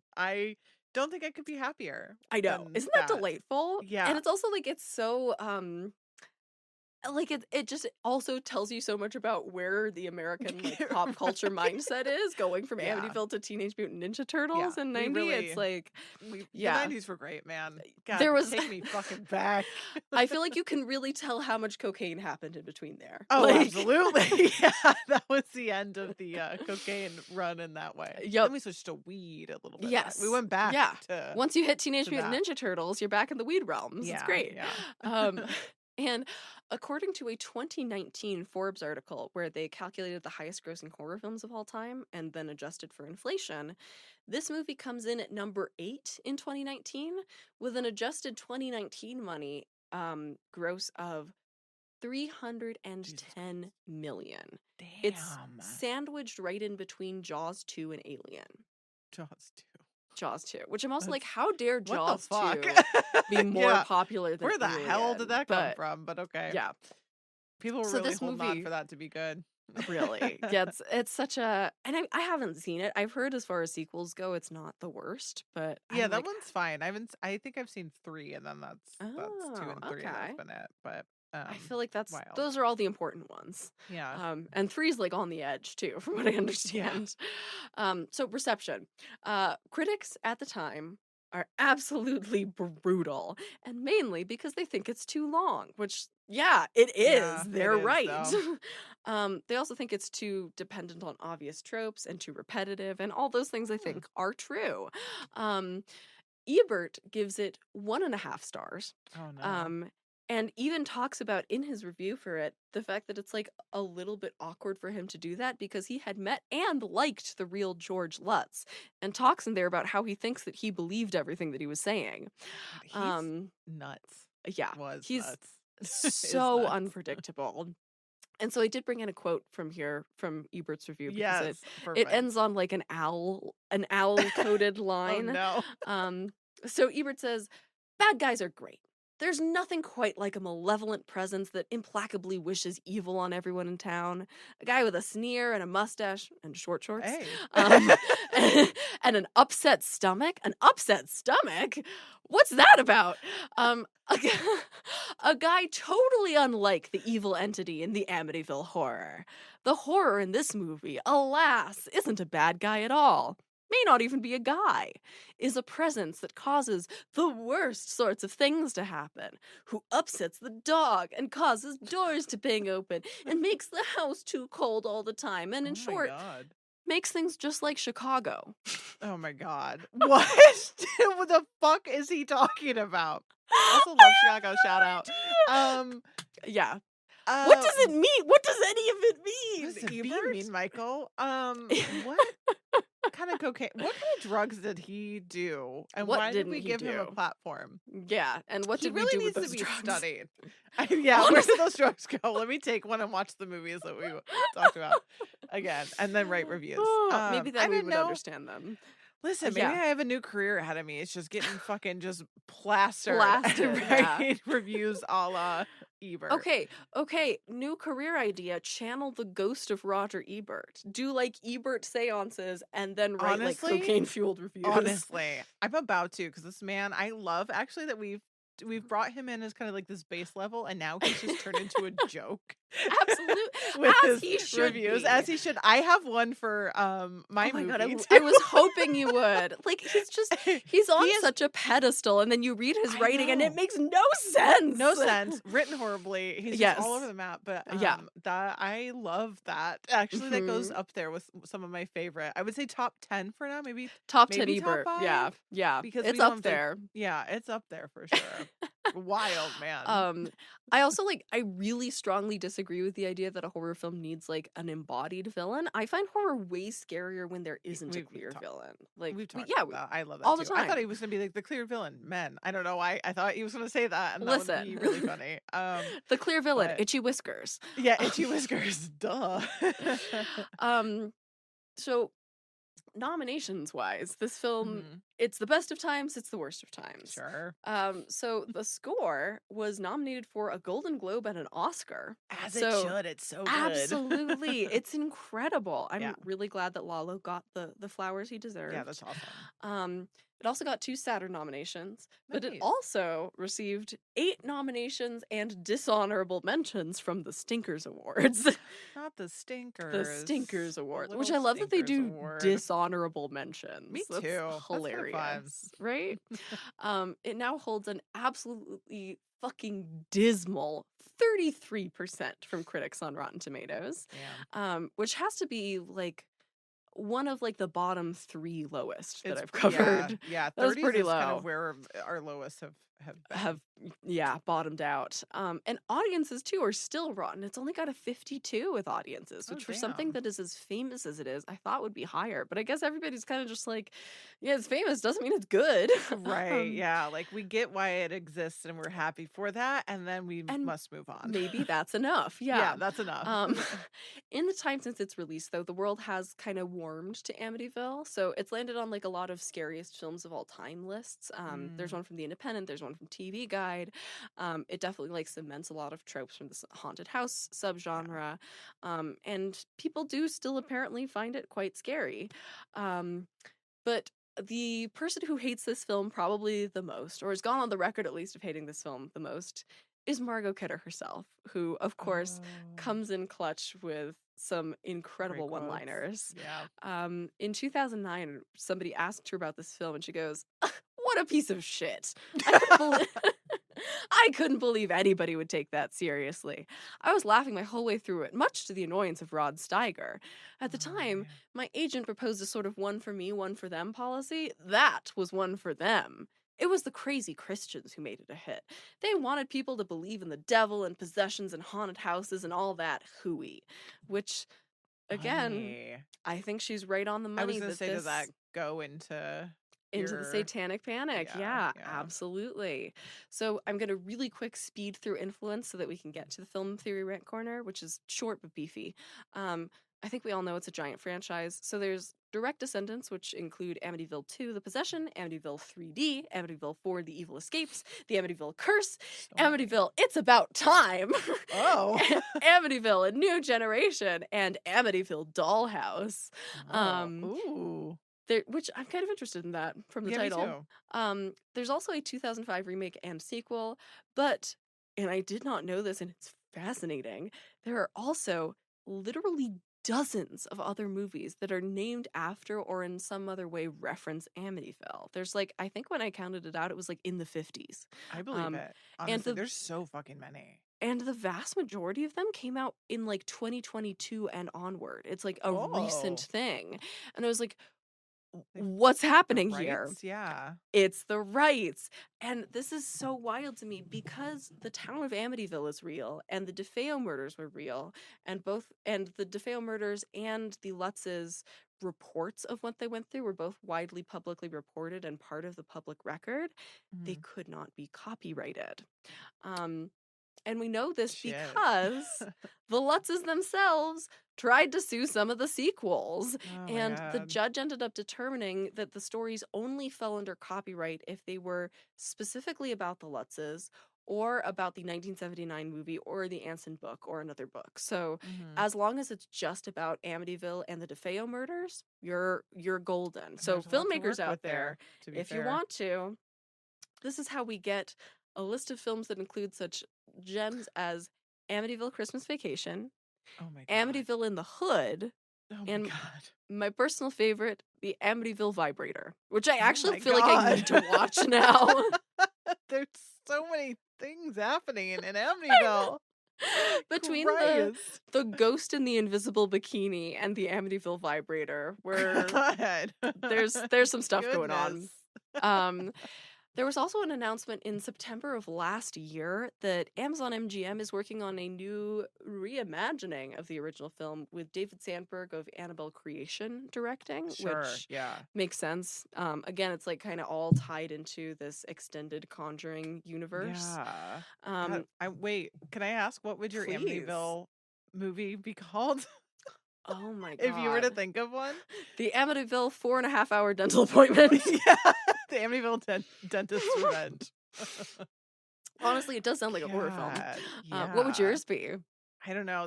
I feel like I want to like thoughtfully think about it, but like the first thing was like Amityville. Who goes there? I would watch the hell out of that. That's You know? incredible. Really opens I'm the door for lots of things, I'm so. picturing like an Army of Darkness style. It's Amityville, but it's also the Middle Ages, and there's like knights going like, Oh "Hark, who my goes god. there?" Amityville Medieval. Amityville Medieval would be mine. Yes. Thank you, Sienna. There we go. Boom. I feel like somebody's Boom. probably already made it, and if they haven't, they're Damn gonna like it. make it now. Oh my god, um, I'm gonna look it up now. Amityville actually, Medieval and see what yeah. comes up. Yeah. It's Amityville versus the Evil Dead, says Travis. Yeah, that's Yeah. incredible. Travis says that's his. Truly. So Truly. good. Snaps to that. It has had multiple physical media releases. There's a DVD from MGM, there's a Blu-ray from Scream Nice. Factor, and if you, for some reason, want the fanciest possible version of this decidedly not fancy film, there is a 4K Ultra HD Blu-ray release from Vinegar Syndrome in 2022.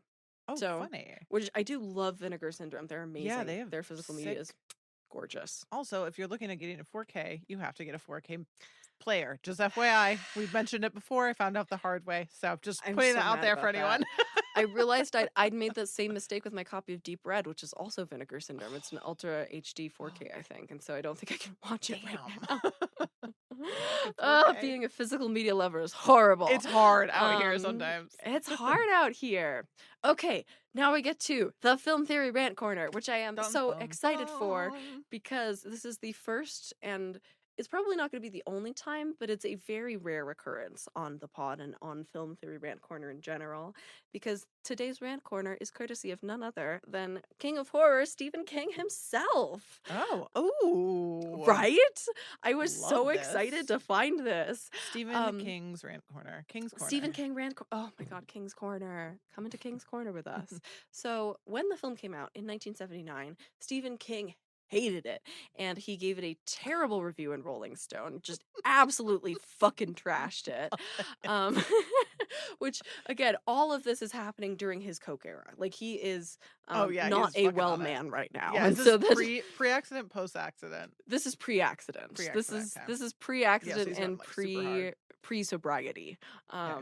This is actually, I think, this is around the time that The Shining the movie is getting released, so he's probably doing extra drugs right now to cope with how mad he is about it. So he gives it this horrible review in Rolling Stone. He's really particularly criticizes it for being too simplistic. And then just a couple years later, in 1981, he writes a book called Danse Macabre, which I really want to read now. And it's basically Stephen King's Horror Theory Rant Corner, the book. It's an entire nonfiction, analysis of horror. Oh, fuck. Thank you for the reminder. I know, I'd forgotten this existed, and I need to get myself a copy. Sick. And he, in that book, completely retracts his bad review. And the reason why is that he rewatches it and is like, oh, okay. Couple things. First of all, I was right that it's very simple, but most good horror storytelling is. And he specifically uses the example of the Hook Handman story, and is like, simplest horror story under the sun, and yet that's exactly why it works. That's why we're still telling it. So why is it being simple a bad thing? But secondly, and much more fascinatingly, he reads it as an economic allegory. And this ties into your point about, well, I might if it was really cheap. And that's a lot of what stuck with me when I first watched it in high school. I remember this film being the first time I feel like I really understood the concept of a mortgage and like how horrible like owning a home, like how horrible owning the wrong home is, because like I remember thinking like, why can't they just leave, and then being like, oh, their whole life is ruined if they leave, like they've put their whole life into this house. And he gives this incredible quote where he says, the Amityville Horror, beneath its ghost story exterior, is really a financial demolition derby, which now that's a good writer. And basically, he thinks that the main part of its success comes from the fact that the 1970s were a really financially rough period for a lot of Americans. There was huge inflation, there was the gas crisis, there was skyrocketing mortgage rates. So, 2026 stuff. It's like today. Totally. And so because of that, so much of the terror around the house comes from the fact that they've invested so much in it. They can't just walk away because they've tied their lives to it. If it Mhm. turns out to be haunted, they can't just break a lease. They can't just leave. They're stuck. And, Mhm. you know, if they try to, they've got to sell it to somebody else. So it becomes like a Ringu style, like they're Right. going to have to Why pass you this curse along. right. And he even points out like so much of the dialogue revolves around money. There's like this, they'll nickel and dime you to death stuff, right? Oh, interesting, So yeah. I think he's giving it more credit than it deserves for doing that intentionally. I don't think Sure, that's sure. intentional on the part of the film, but I do think it is true that what makes it work as horror and what makes it scary is the economic situation and not the ghost. And that is really kind of Love that. fascinating. Yeah. Like that's pretty rare, right? Um, so that's I my love film that. theory king corner. I was really excited that I got to bring that in. Yeah. Not Um, often do we get him leading the exactly. charge there. It's Um, so true though. It's like these movies, and again, like I'm still wrapping my head around, like I'm reading up on like property taxes and like how oh the, my God, it's a your mortgage nightmare. could be one thing, but it's another. Yeah. And it's like Mm-hmm. no one really owns their No, home unless you're right. even Like like it, if you're paying it outright, you're still paying property taxes, all these things. It's like, yeah. No, my you're never done God. paying for your house. Yeah, like you're always gonna have to owe, and like no one Mm-hmm. really owns anything. So it's like, yeah, it's Mm-hmm. something as kids we don't realize in these We movies. don't Like, yeah, just understand. move. Yeah. We don't get Yeah. it. And I genuinely feel like this film is where like a giant part of my understanding of the economy comes from. Like Yeah. it's Yeah, from it's so Amityville funny. Horror. Life lessons with Amityville. There you go. Yeah, so I'm now just looking at my watch notes, and the only thing that I wanted to shout out and see if you had the same reaction to is that I found, you know, this film, like a lot of horror films, does like a countdown like Yes. visually, where you have Yeah. these cards flashing showing it's this day, it's that day, which The Shining does to great effect. Yeah.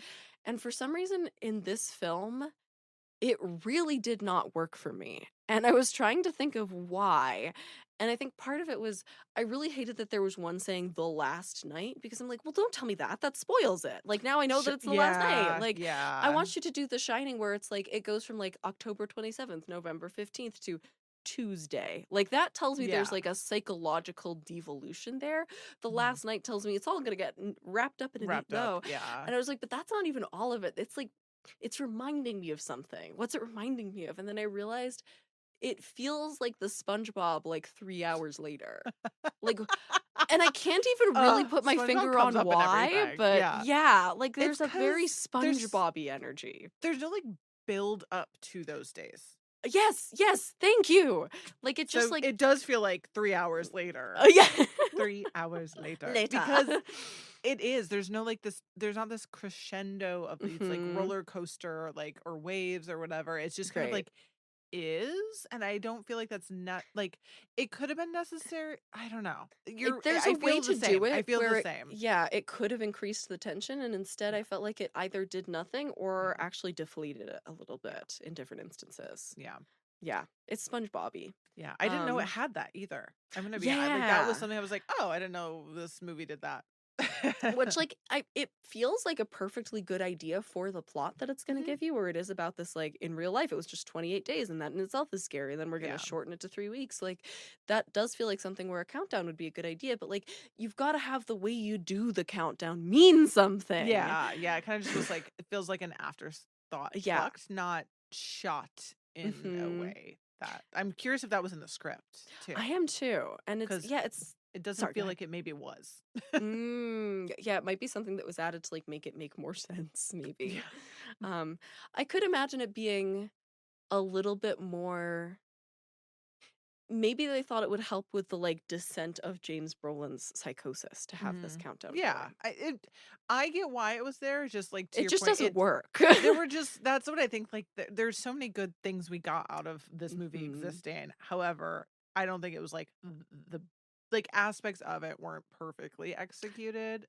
Not Yeah. horrible. It wasn't horrible by any No, means. Like but I wouldn't strong call it a agree. yeah. So It's I'm not a with you. masterpiece. Yeah. Yeah. It's important, it's not a Yeah. masterpiece. So that's Amityville Horror. I hope we did it justice. Yay. I kept the stuff about the real life occurrences really light because I know there are people who've done like incredible deep Oh, dive I'm podcasts sure. on that. And like, we had enough to talk about with this between like the There's Stephen true crime King and podcasts. the Ninja Turtles of it. Like, there's a lot Oh my going God, the on. Ninja So Turtles of it all. yeah, It's so funny. I try to stick to the Ninja Turtles when we can. Yeah.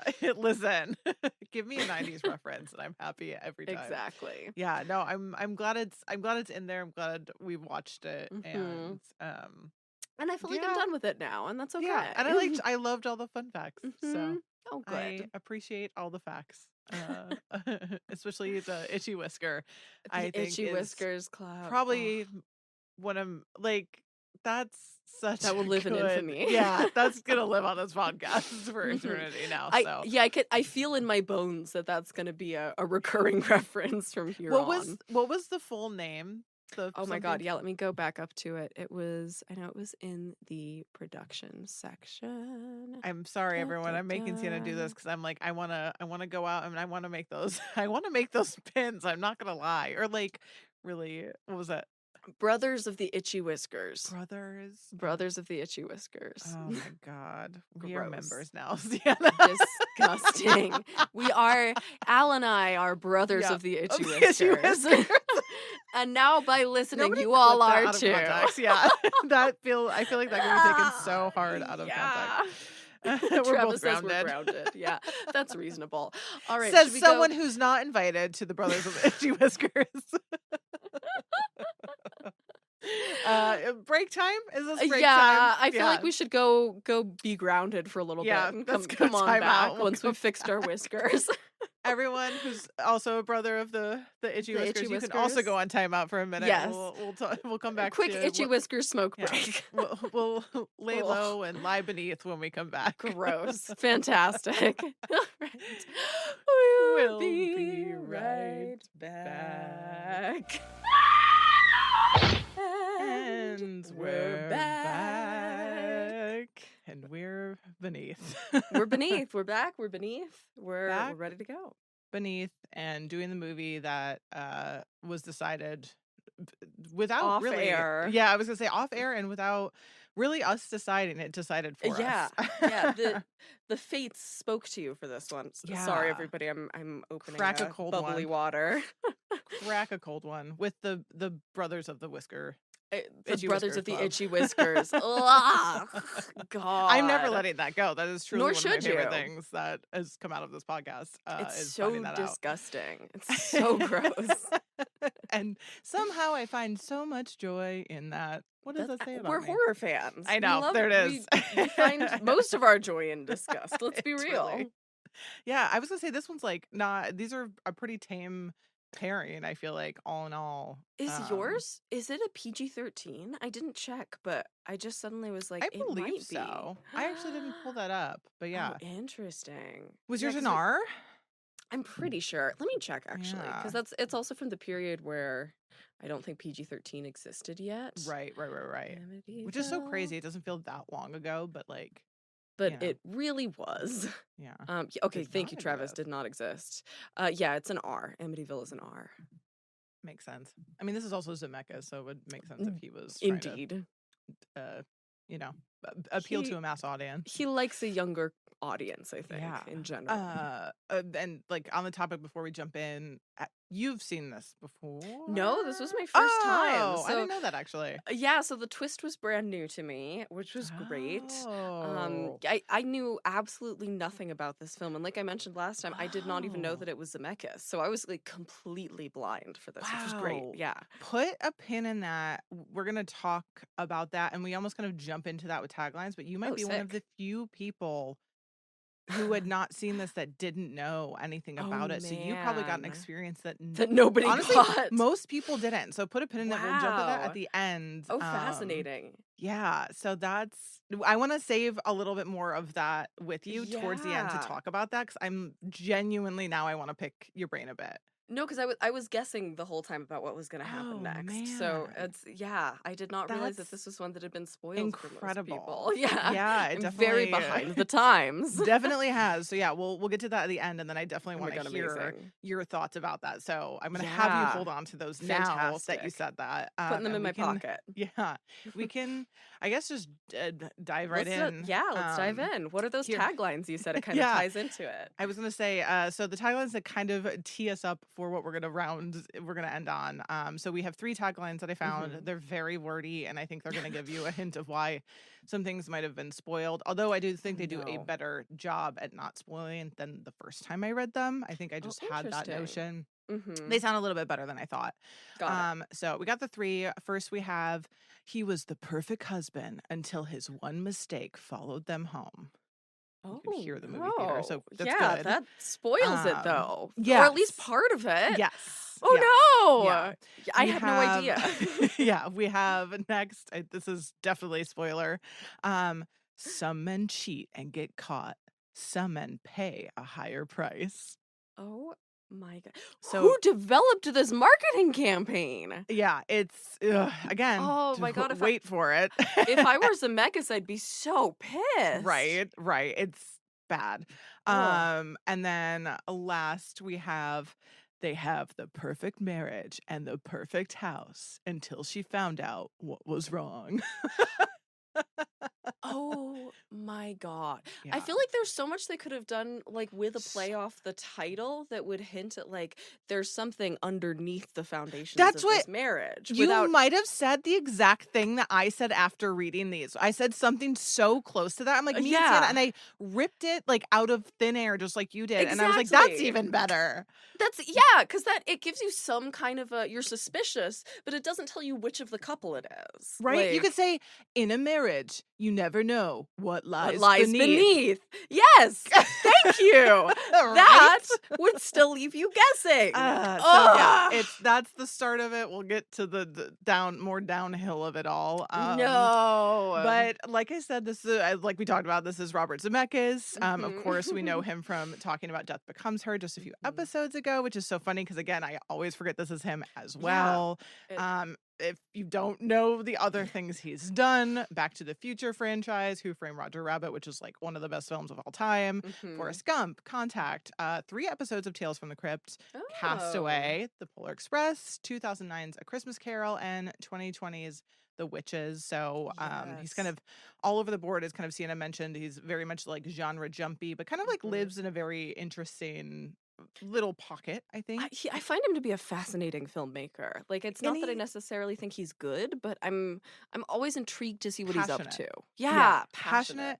passionate. And I didn't realize too, like he also produces a lot of horror. So he is a big horror fan. Mhm. Again, kind of directing 3 episodes Mm. from Tales from the Crypt, but he produced Gothica, Ghost Ship, House of Wax, Monster House, Oh. Ritual, 1999's House on Haunted Hill, The Frighteners, Whoa. and Tales from the Crypt, Demon Night, which we Oh my also talked about. God. That's So so many. he's a horror fan, and I kind of Oh. love that people don't think of him as that, but, like, when you look at Yeah. where he's kind of putting his money, he kind of That's sees how well horror does and, like, must love to live in that world, and I just find that really interesting That's about him. fascinating. I feel like Yeah.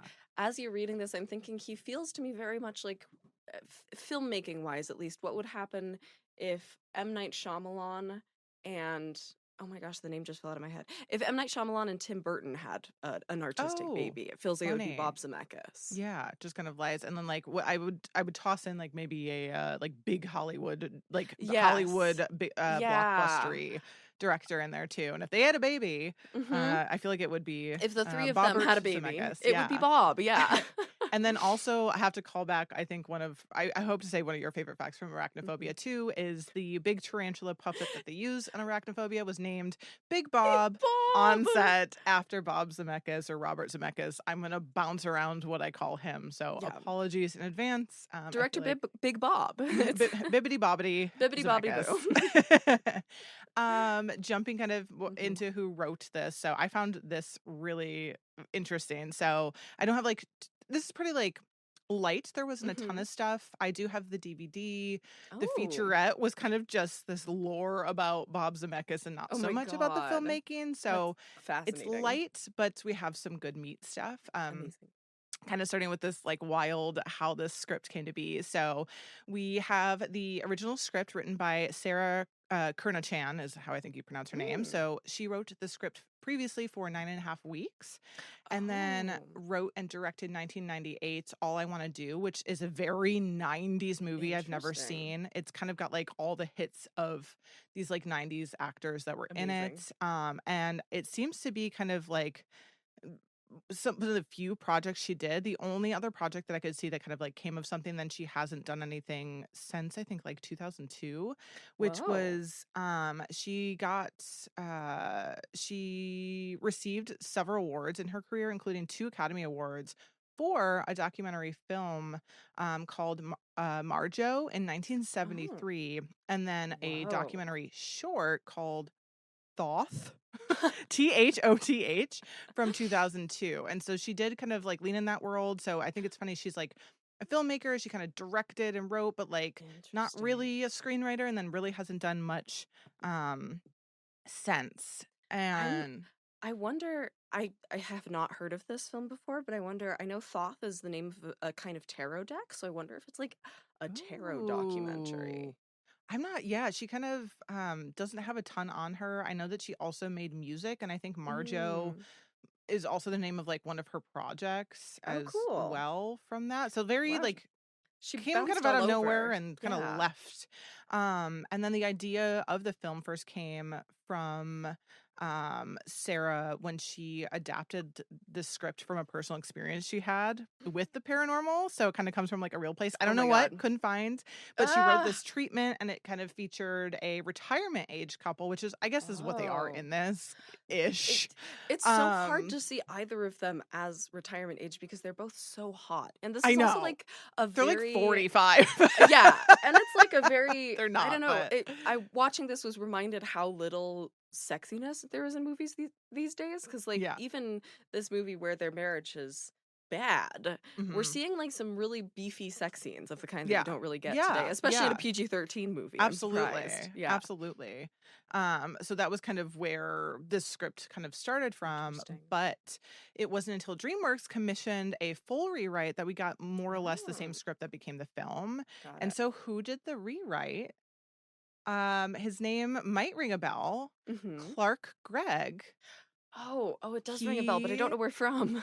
is an actor most known for his iconic role as Agent Phil Coulson in the Marvelverse. So he's in Iron Man 1 and 2, the Oh. Avengers, Captain Marvel, The What If, and of course Agents of Shield, which has like so many episodes, so Mhm. good. Mhm.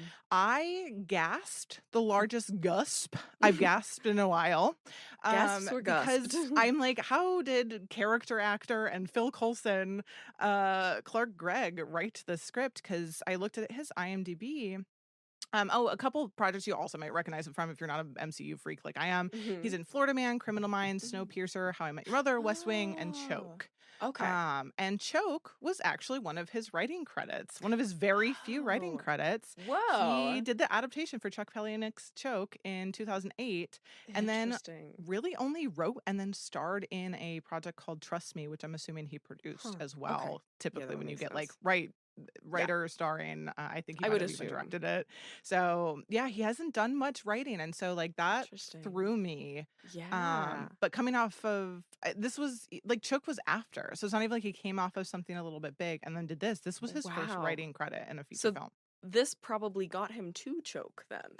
That's Yeah. fascinating. And I would think like something else would get him to a Zemeckis project, but the Yeah. way Hollywood Wow. works, I'm sure it was like friend of a friend. I can Mhm. write. I'm passionate about this. Like, who knows what he does in his spare time? He might Yeah, have given somebody notes to friends. somebody knew somebody here. Yeah, but I just thought that Mhm. was like so wild to Yeah. know that about him now. And now it's one of those little things. Every time I see him, I have this little nugget of, oh my God, he also wrote He wrote What What Lies Lies Beneath. Beneath, That's which is crazy. so bizarre. Yeah. So development of this. So Clark then began development with DreamWorks to make a few alterations to the original treatment. Like I said, kind of what he wrote is what we got, turning it into a feature-length screenplay.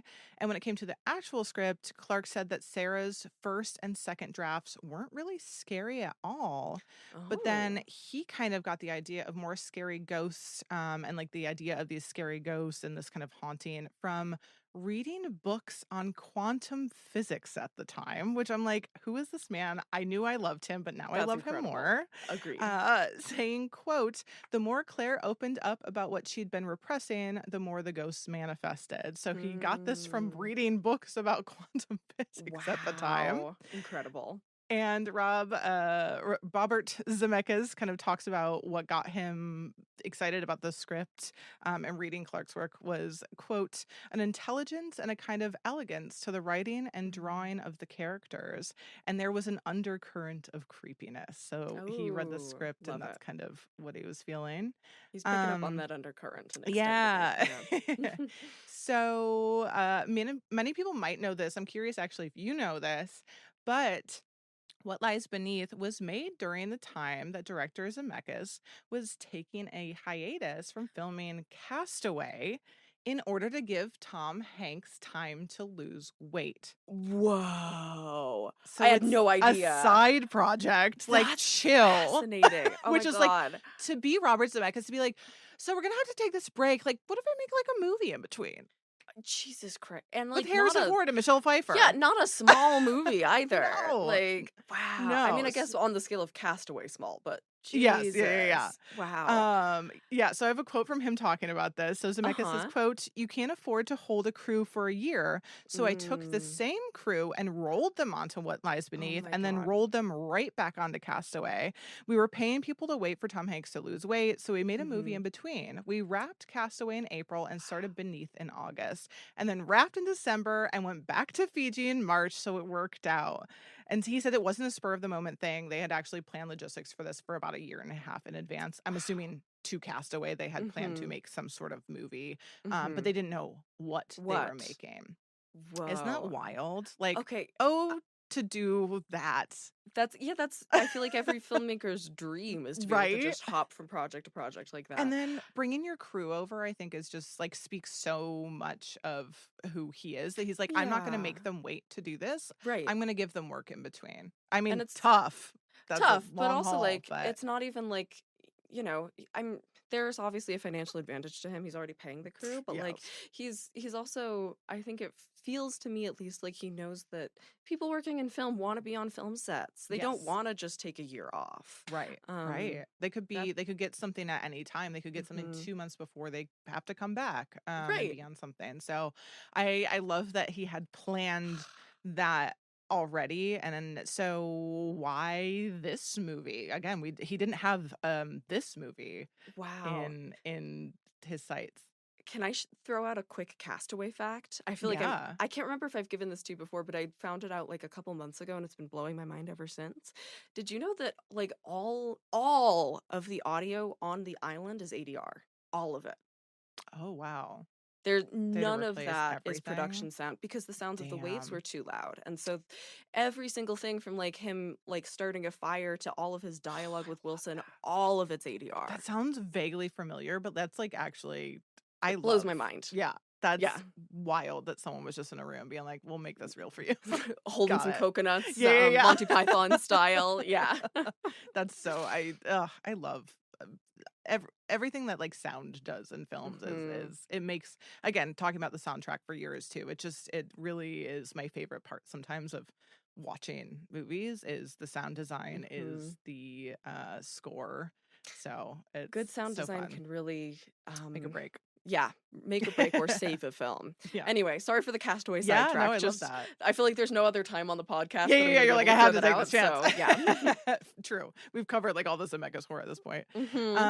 So like I said, why What Lies Beneath? Like he didn't have this plan. So when it came to finding a film for the in-between of Castaway, he actually did say he was, though, specifically interested in directing a thriller. So he knew he wanted to do something a little spooky. Again, I think he's he's a secret horror king, and it just hasn't Mhm. bloomed in a way that maybe he could. Yeah. So, of course, in Hollywood fashion, the script was delivered in 1998 by Steven Spielberg to his good friend Bob, who had signed a deal with DreamWorks to distribute films for Robert Zemeckis' new company, Image Mover. So, What Lies Mm. Beneath is actually the first film under that production company, Oh, very which is like cool. perfect time to launch this. He's like, I'm Yeah. doing this in between. Like, let's Mhm. fucking go. And Zemeckis said, quote, I think suspense and cinema are really made for each other. I Mm. mean, we all agree. Love. Yes. I mean, there are certainly very successful books and stage plays, but I don't think anything can manipulate time and place and storytelling techniques in the way that a movie can. I've Ooh. always wanted to try my hand at directing something really terrifying and mysterious. And Hmm. so that's kind of that was his mindset in between. I'm sure it's got to be a lovely break from doing a movie like Castaway Yes, at the time indeed. too, palate cleanser. Producer Steve Starkey also kind of recalls during their meetings with Robert Zemeckis that he was specifically looking for like a suspense genre, and that when DreamWorks gave him Clark Gregg's script of What Lies Beneath, Zemeckis immediately wanted to do it and wanted to move forward with it. So Aw, I don't know how many other things love he that. read prior, but he was like, yes, this is everything I'm looking for. When you know, you know. You know, And he you knew. know. It clicked. And I kind of wanted to have like, I have this tiny little segment, and I'm curious if you picked up on any of these things. Mm. I gotta say, I didn't outright think of it. And then Mhm. as watching it, I was like, oh my God, I just made these notes myself, which sometimes it's hard for me to note Easter eggs of certain things while Yeah. being entertained because I'm just trying to enjoy. However, Mhm. I bullet pointed these. Oh, I So love um, that. all the Hitchcock references. So, producer on the Mhm. project, Repke, I think is how you say his last name. He kind of talks Mhm. about Zemeckis and kind of the strong vision that once they got the script that they had for this movie, saying that from the start when he saw it, he saw this film as quote pure suspense movie, perhaps the Mhm. kind of film Hitchcock would make and had done in this day by using the modern technology we have now to help tell the story. So they were Mm. like, this is basically what we would do, like what Hitchcock Mhm. would potentially do if he had the means to do Right. things today. So Interesting. I'm going to go through all the little Easter eggs very quickly. And then I'm curious if Yes. you notice these or notice any more that I might have missed. Ooh. Um, so Michelle Pfeiffer as a classic blonde, duh. Mhm. Mhm. We also kind of get this very like psycho type music when Michelle Pfeiffer is climbing out of the tub on top of Yeah. ripping down the curtain Mhm. rod, just like in Psycho. So those things kind of happen. We also, of course, have Harrison Ford's character being named Norman after Norman Bates. That's a pretty big one. Oh, I I didn't pick up on that. Oh my it's god, like you don't think it Sienna. to be so Mhm. obvious, but it is. Yeah, I picked up on the shower curtain, but not on Yeah, yeah, Norman. yeah, Good yeah. Which, God. yeah. We also have the namer like seemingly putting a body into a trunk of a car during the night. Mhm. I said like Mhm. we have a lot of like window watching neighbors, like in Rear Yeah, Window. and even the way it's shot with the binoculars. Yes, Yeah. yeah. And then one of the actresses, Diana Scarwide, she actually plays she plays the character Jodie, I think, in this, but she was Mhm. previously in Psycho 3. So we have a Oh, direct connection to the lineage of interesting. Psycho. So those are the ones I caught. Oh, I'm I sure there love are that. more, but I was like, "Oh my God, it really like I didn't realize how much Yeah. it nods back." You caught several that I didn't. The only other one that I caught was that the plot around there being these three really blonde women who all look like each other, and Yes. that kind of being this like identity confusion feels very Vertigo as well. Oh, see, I've not seen that. So yeah, I Oh put my a god, pin that's in looking right. alike. We will talk about Mm-hmm. that in a minute, but Love. yeah, that's a great one. I gotta watch Vertigo. We've We talked about it so have many to fucking cover times. it. We It's have to like, cover okay, it. perfect. Yeah. Actually, that'll be. It's been I a would minute since love we to. covered Hitchcock, so actually Yeah, that could be I feel like it's about time that we a great circle one to throw back. out. It's not what we're doing for next episode, but maybe Yeah, the one no. after. I'm gonna make a note for myself. Actually, you teed me up. So, kind of talking about casting and moving into casting. Hmm. Zemeckis said that the first and only choices for the lead roles for Claire and Norman for him were Michelle Pfeiffer and Harrison Ford. Oh, amazing. And so he said as soon as they read the script, they kind of looked for those roles and decided in an ideal world who they would cast, and it would be Hmm. those two actors. And Yeah, his Harrison first choice. Right, Love. and I love that when they're like, this is who I want. Mhm. Harrison Ford was obviously the only choice, and producers all agreed too, which I'm like, it's wild that they all agreed that Pfeiffer would be great Mhm. for Claire. And he kind of like jokes that the gods were with them because he got exactly who he was hoping for with this, which love to see Pretty it. rare, yeah. Yeah, pretty rare. I'm like, did they even audition other people? I do not know. But of course we have Harrison Ford as Norman Spencer. He Mhm. is, of course, the Han Solo from Star Wars, as we said earlier. He is Indy from Indiana Jones. Mhm. He's also in the new TV show Shrinking. He's been Oh, in yeah. Blade Runner 2049, Sabrina, Mhm. Working Girl, Apocalypse Now, American Graffiti.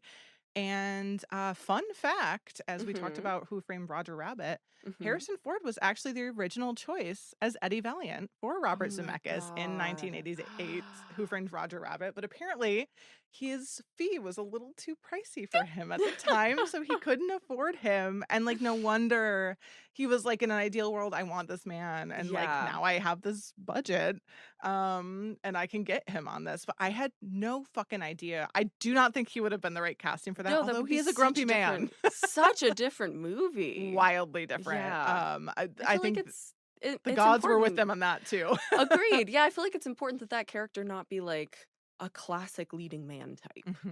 Yeah. Yeah. Yeah, it would have Anyway. been a weird trajectory for him. Agreed. So yeah, again, luckily he could afford him, and not only that, but Harrison Ford actually turned down 2000's The Perfect Storm in order to be in this film, Oh, which wow. again, choices were made, and I do think it was a better one to make. Although I love The Perfect Storm, to be I fair. haven't seen it. What a time. Because yeah, I believe that was like a 2-part TV Oh, interesting. long. Is it horror?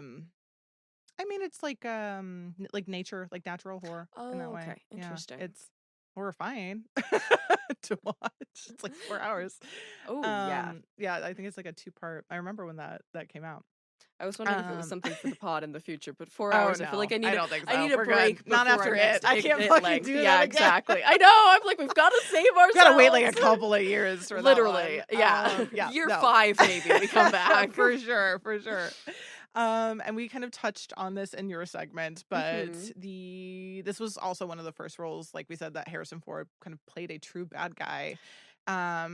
People cite this is the movie, and I was like, everyone's gonna Mm. know this. I can't believe why I forgot it. But he plays an antagonist in American Graffiti, but he wasn't Oh. a full-fledged villain, so a lot of Yeah. people don't count that and really count this as his first real Yeah. like bad guy role. He doesn't feel evil in American Graffiti. He's I just don't like Yeah. kind of a dick, I Yeah, think. that's what people want to be like, actually, and it's like, Yeah. no, this one, No. just shut up. There's a difference between kind of a dick and actual murderer. Yeah, Like absolutely. So that's kind of like, I think what made him so great for this casting is like he's Mhm. been such this hero in everyone's like film lives that putting him in this really, I think helps with the twist at the Mhm. end. So he said a couple things drew him to the project initially, of course, being a fan of Zemeckis and then always wanting Mhm. to work with Michelle Pfeiffer are I big mean, things who for him. doesn't? Yeah. Listen, Listen. I don't think I could ever see that woman in person. She is Yeah. just so amazing. Including current Michelle Pfeiffer. Like Yeah. she's one of those actresses who will never stop being hot No, at no, any age. not at all. Yeah. I just adore her. Mhm. So he said Harrison Ford said ordinarily when he would read a script, he would kind of first respond to the character and their dilemma, and then in the case of What Lies Beneath, he kind of responded to the idea of the film itself. He also kind of talks about how he's Ooh. not like a huge horror fan, so I Interesting. think that kind of being his approach to it was a little bit more interesting, that he kind of Mhm. saw a little bit more meat to it. And I Mhm. have a quote from him talking about this. He said, "It was so immediate, so contemporary. I love the construction of the script and the surprises built into it, as well as the character, the complexity of the screenplay, the entertainment value. I look for just the best stuff available, not Mhm. genre. But the best movie, the best Interesting. people to work with, it's a matter of taste and what I might or might not appeal to someone else. I read it. It was a real page turner. I was immediately drawn into the story because I knew who the other players were. I called them up Mhm. immediately and said yes." Oh, that's cute. Yeah, so I love, like, even though we hear a lot of people that are horror fans never gotten the chance, he's like, could Mhm. not be bothered by Mhm. that. I liked Doesn't it care because I one way liked or the the other. script. Yeah. And Michelle Which Pfeiffer. and Michelle Pfeiffer, and then Zemeckis Yeah. third. In that order, in that appropriate. order as it should be. So, of course, we have Michelle Pfeiffer as his wife, Claire Spencer. She is also in the MCU. She's Wasp in Ant-Man and the Wasp and Quantumania, so those two movies. And you may also know her from Mother. She's in 2007's Hairspray, White Orlander, Dangerous Minds, Lady Hawk, and then my personal favorite, Grease 2, which I was singing today. And everyone should watch it because it's the campiest, best musical of all time. And she is truly the hottest I think I've ever seen her in that movie. And that is really saying something. Yeah, like it's another level of her. So even just for that reason, and her wardrobe's amazing. So always have to shout that out. And she, unlike Harrison Ford, does admit to loving scary movies since she was a kid. Yeah. So it's, I love to know she's a horror fan. That makes me like her even more. Yeah. Yeah. But of course, this was like a new territory for her. She hadn't really done anything like this. So she was kind of looking, she felt like this is exactly what she was looking for as a role in her career at this time. She's like, ooh, something a little different. Rob Zemeckis, Harrison fucking Ford. Like, yeah. Who is going to say no at this? Again, yeah. And in that order, specifically. Yeah. And I feel like at the time, too, the buzz around filming a movie like Castaway was such big news, too, that, like, what a silly thing to say no to. This was still in, like, the era of water cooler conversation. And so I feel like it was the sort of thing where people would be talking about big blockbusters getting made in a way that, you know, maybe there was a little bit of that with, like, The Odyssey, but that's much less of a thing these days than it was then. Yeah. And I love that she was excited for this, but she also kind of had a lot of hesitations and kind of panicked taking the role, saying like, who's gonna watch me just walking around the house? I'm like, me and Siena. Me and Siena. Hello. Hands could not have gone up faster. Here. Millions of hands went up around the world. So she was like a little worried about it, honestly. I think too, like all the like the movie is based on you and your performance. So I can understand where she's coming from. The weight really does fall on her shoulders. Yeah. Yeah. She thought she was going to be too boring, but then thought about it in a really interesting way, which was that she said that it wasn't just going to be her, that the other characters in the film would really be the cameras, which I thought was a really fun way. She said, interesting.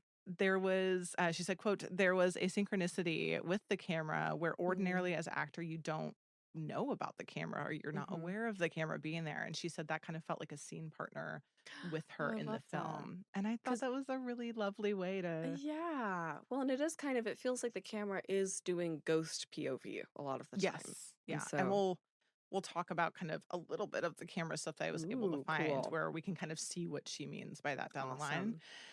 We have a few more castmates to get through. So we have Catherine Town as Caitlin Spencer, their daughter. She's in Mulholland Drive, but I'm a cheerleader, Go, and she's all that. So very much like 90s vibe movies. And like all queer, all yeah. If she's not queer, I would be shocked. Truly. We have Miranda Otto as Mary Fuhrer, the neighbor. She's of course Eowyn. God, I always want to add an R in her name. Lord of the Rings. And you also may know her from Talk to Me, Annabelle Creation, which we've talked about a billion times now on this movie. She's in I, Frankenstein, 2005's War of the Worlds, and Sex is a Four-Letter Word. So she's in a bunch of stuff. I don't feel like she gets the credit she's due because she's been in so many great projects, but she kind of still slides under, and I love when she kind of pops up because I feel like she's so endearing. Tell me one more time who she is in this one. She is she's the neighbor. So she also kind of looks like the other girls. Right. Yeah. Yeah. They all do look so similar, but yeah, she's the direct next door neighbor that she thinks is getting murdered by her husband. Great. Amazing. We have Amber Valletta as Madison, the dead girl.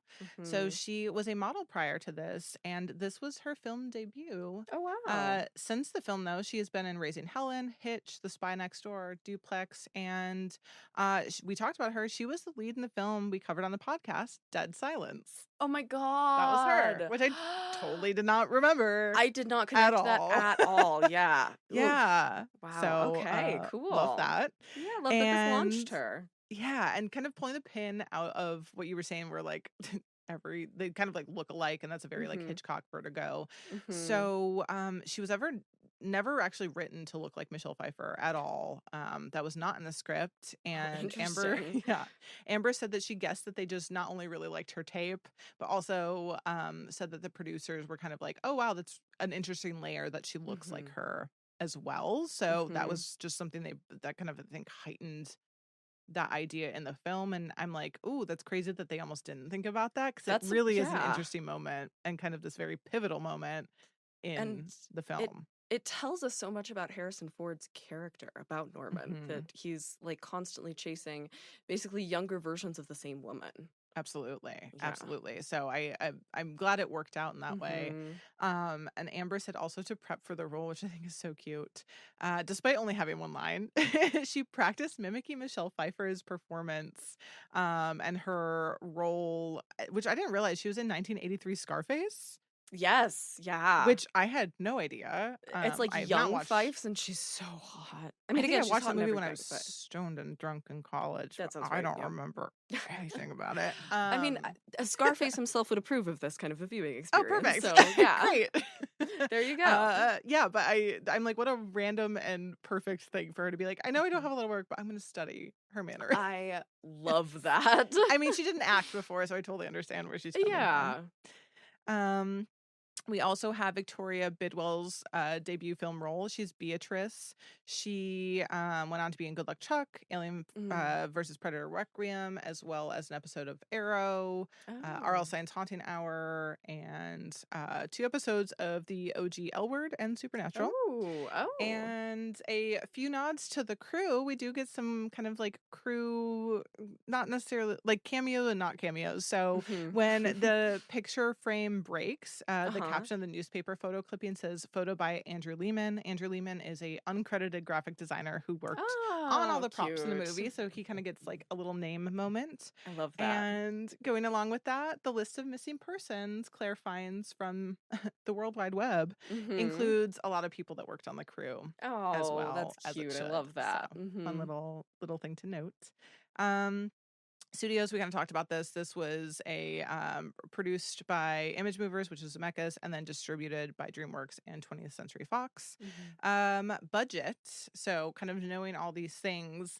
I have some of his films before and after this with budget. Great. I don't know if you want those as reference first to guess, or if you just want to crack right into it. Because Death Becomes Her at this point, because we covered it. Yes, although I feel like I've forgotten. I forget every time. I thought you had a better memory than me, so I was like, Siena surely remembers. Yeah, if only. I remember the vague range that it was, but it was 55 million for the Death Becomes Her. God, that's higher than I was remembering. Yeah, okay, great, fantastic. Yeah, could you give me the one like right before and right after? Yeah, so I mean, kind of for reference, like moving through. So that was 92, 55 million. Forrest Gump was 94, 55 million. Castaway was 90 million, and then Polar Express, which was 2004 after this, was 165. Jesus Christ. Which like that pioneered like performance capture, which is crazy. It did. It was very important for the art form, even if it's terrifying in retrospect. Also, Forrest Gump made 678 million worldwide, by the way, off a 55 million. God, made me want to throw up. And it's not even that good. So just keep that in mind too. It made that much. I love Forrest Gump. I'm so sorry. How dare you? I take it back. I think, it's so much smaller, but those 2 actors still would have had really high salaries. I'm going to say 25. Oh my gosh, that's so much lower. So you thought they dipped back down? They went from 55 to down.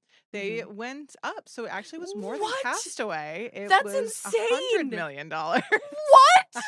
I think a lot of it went to them. To be $100 million. Oh my God. You might understand potentially why when we get to a different part. Maybe I do think a lot of it was budget for the salaries, our actors. Yeah, I do think that. Oh my God, I'm disgusted. And marketing, perhaps, although I don't think they did.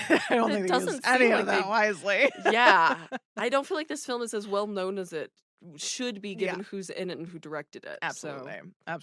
So my God, yeah, kind of crazy. Travis says, we're fighting now. The Forrest Gump comment, yeah. Oh yeah, yeah, that's fair. You're gonna pick some fights.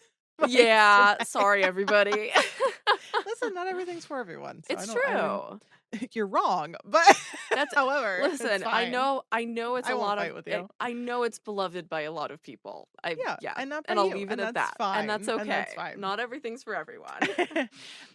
Moving into locations, which I think has like a little bit to do of this, but I kind of like had a trouble organizing all of this because it all kind of like flows together. So if it seems disjointed, I'm sorry. If it doesn't, ignore me. It's just flowing like the lake. It's fine. Yeah, a little choppy at times, but it's fine. Exactly. So locations, they started filming on location in Vermont in August of 99. And then, like we kind of talked about, they ended on sound stages in LA in January of 2000, which we'll talk about.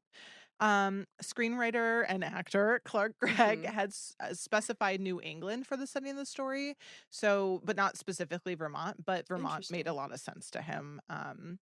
And he noted, again, like he didn't specifically point out Vermont, that there was a place like, he thought like if there was to be a place like Burlington, Vermont would have been great because it's an academic community where he had spent a lot of summers in a theater company kind of growing up, or in his like young adult era. So he was like, yeah, this is probably what I had in mind when writing, but didn't care really here or there. He said, quote, "The region felt like a natural fit for someone like Norman to have grown up in. And now that he's pursuing the characters, pursuing his life work, he was thrilled when producer Steve... actually, let me take that back. He was talking about the character, not himself. Oh, he said, or he was talking about himself, not the character. He said, the region felt like a natural fit for someone like Norman to have grown up in and now to be pursuing his life's work. So he said he was thrilled when Steve Starkey, one of the producers, had told them that they found a location near Burlington that seemed like the perfect fit. So he was like super excited. Keep a pin in that though, because that's not necessarily where it was shot. Oh, interesting. So, okay. I don't think, yeah, we'll get to that in a second. So moving on to kind of production designer, we have our production designer, Rick Carter. He has been collaborating with Zemeckis and kind of like serving as a production designer for a while with him. So he did Back to the Future Parts 2 and 3, not 1. He also earned an Academy Award nomination for his work with Zemeckis on Siena's least favorite film of all time, Forrest Gump. No, sorry, I get it. And there are a lot of films I hate more. I'm like very neutral on Forrest Gump. You're so fine. That's just what I'm going to refer to it as. I'm so sorry. Yeah, I've earned it. That's fine. And he also teamed up with him again on Death Becomes Her and Castaway. So they're very familiar. He also, though, kind of worked on different projects. So he worked on little films like Jurassic Park and Jurassic Park The Lost World. 2005's War of the World. Another Death Becomes Her to Jurassic Park tie-in. Pipeline. Yeah. He worked on the 2005 War of the Worlds. He did AI, Artificial Intelligence, which is so good. Sucker Punch, which I fucking love. Amazing, yeah. War Horse and The Fabelman. So again, huge movies. And then he also collaborates directly on this film with Jim Teagarden, who he's also like a production designer on this film, but he also did Death Becomes Her, Jurassic Park. I was thinking it sounded really familiar. Yeah, I'm like, I don't know who did what. I sometimes can't remember, but these two worked in tandem. Cool. He also did Flintstones, Forrest Gump, Independence Day, Castaway, and others. But I thought it was interesting because he kind of like bops around of being like art director, production designer, and then also like set decorator. Cool. And so he was set decorator back on Motel Hell, which I watched finally on Tubi, I believe. Amazing. And he did also E.T., the Twilight Zone movie, Harry and the Hendersons, Scrooged, Twins, and Jumanji. Amazing. So, again, like to be set decorator on movies like that, incredible. What a fucking dream. I can't even imagine how fun that must have been to work on those specifically. I didn't know this at the time that we were talking about the movie Twins and our twin fact, but it was shot partially in Santa Fe. That when I did like the clip with like a little bit of a scene from it, I was like, is that the fucking plaza behind them? And it is. So yeah, wild. I did not. If you want to see what the Santa Fe Plaza looked like in 1987, oh my god, watch Schwarzenegger and DeVito in Twins. That's so funny. That's random. I love the random facts that you're. I'm so sorry. We're recording in the morning, and apparently that's what this does to me. I just spew out completely random, unrelated, non-horror tidbits. We're so fresh today. Too fresh. We kind of moving into set construction. This is where I kind of feel like some of the budget might have went. So Together, the two worked on their biggest task for the film, which was designing, of course, the 3,500 square foot Nantucket-style house Oh my that they live in, God, that's which huge. was not a pre-existing home. Oh my God, that's wild. They had constructed their house from the ground up on a lakeshore in Vermont that they scouted along. They also had to build the wooden dock leading to the water and do the neighbor's house. So the Fuhrers next door, they had to My God. build that from the ground up. And so they kind of talked about like jumping back to the location. They had to scout a number of locations in New England to find the perfect place. They were looking for houses. Kind of like yours, like they couldn't like find the right Quite the right. one. Again, to find Interesting. like the home that's supposed to kind of be this eerie presence. It's another Yeah. character in the film. And then also find one that's on the water where they could shoot. It's tough. It was really It's hard. tough. So they kind of like looked all over, couldn't find a house, but they did find a location overlooking Lake Champlain, which was perfect. And so they actually ended up filming in a state park, which I think Whoa. they said was ideal for them because it gave them absolute control over the entire area in terms of logistics as well as security, which I just wouldn't think a state park would be that accommodating. Right. Like, because you'd But have also to like be closing it off for anybody Vermont. else to access. But Yeah. But I'm yeah, like, I don't know. I feel like small town Vermont, everyone was unlike yours. I feel like maybe they true. were super excited to welcome this crew and this Indeed. cast Yeah. into town. Yeah. It sounds like they were very collaborative.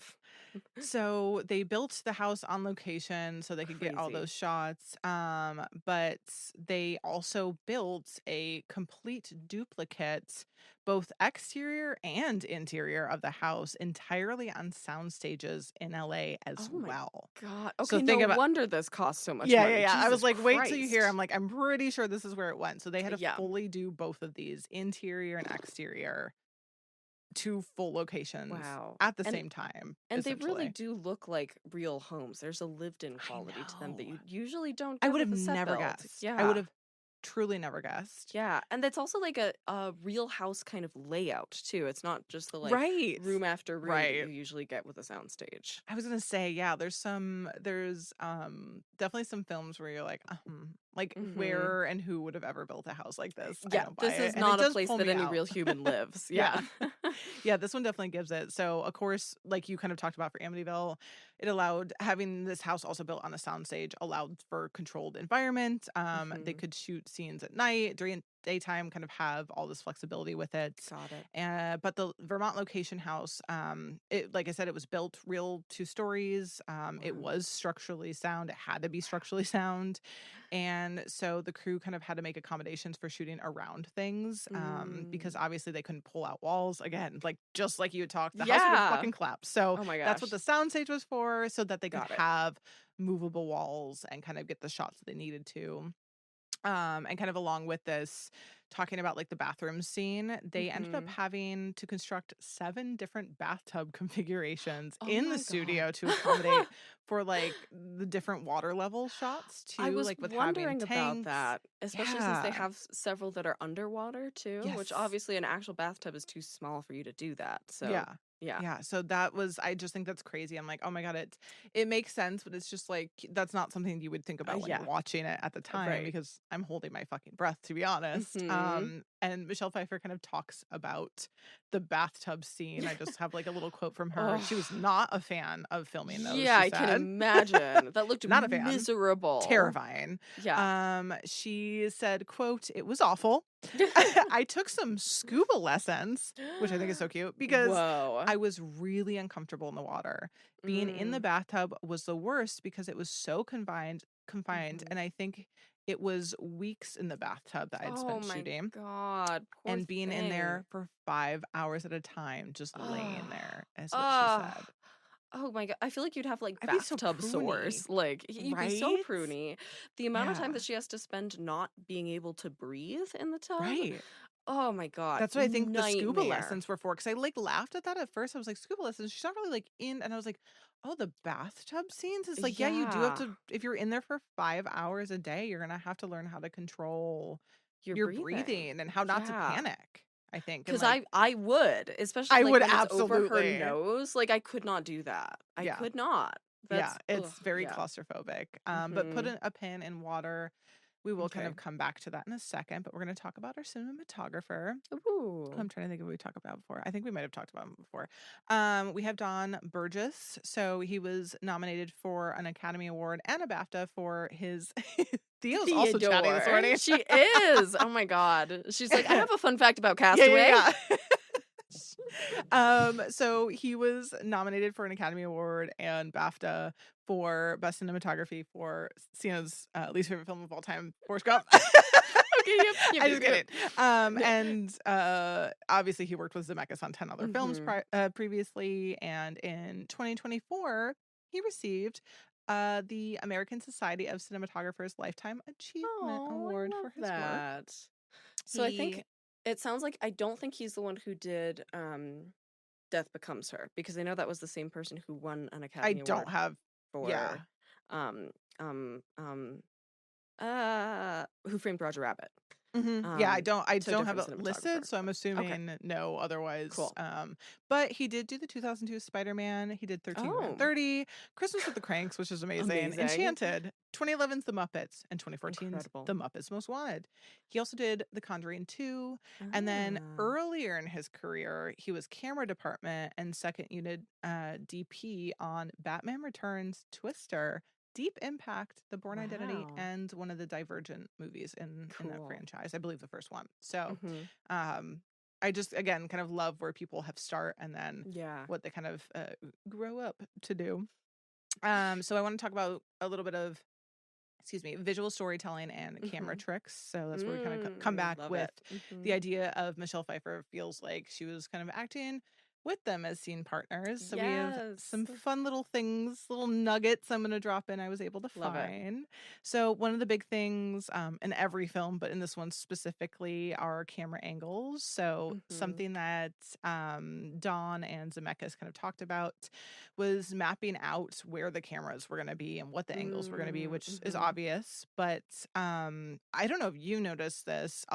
They specifically worked on, as we move throughout the film, we slowly become we kind of begin at eye level and then progressively move lower and lower with camera angles as the fear intensifies. That's really cool. I love that. Right? And it's like, it makes sense, but it was done in such a way that I didn't notice, which means for me it was done perfectly.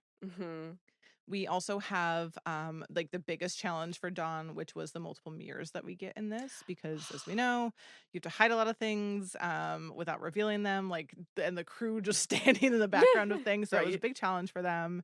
And to help work around all these mirrors and to kind of maneuver through some of the tighter sets, Dawn had utilized a long crane arm that you could kind of extend out about 4 feet to 18 feet long with the camera at the end, so they could kind of move through that way and not have to worry about crew members being in things.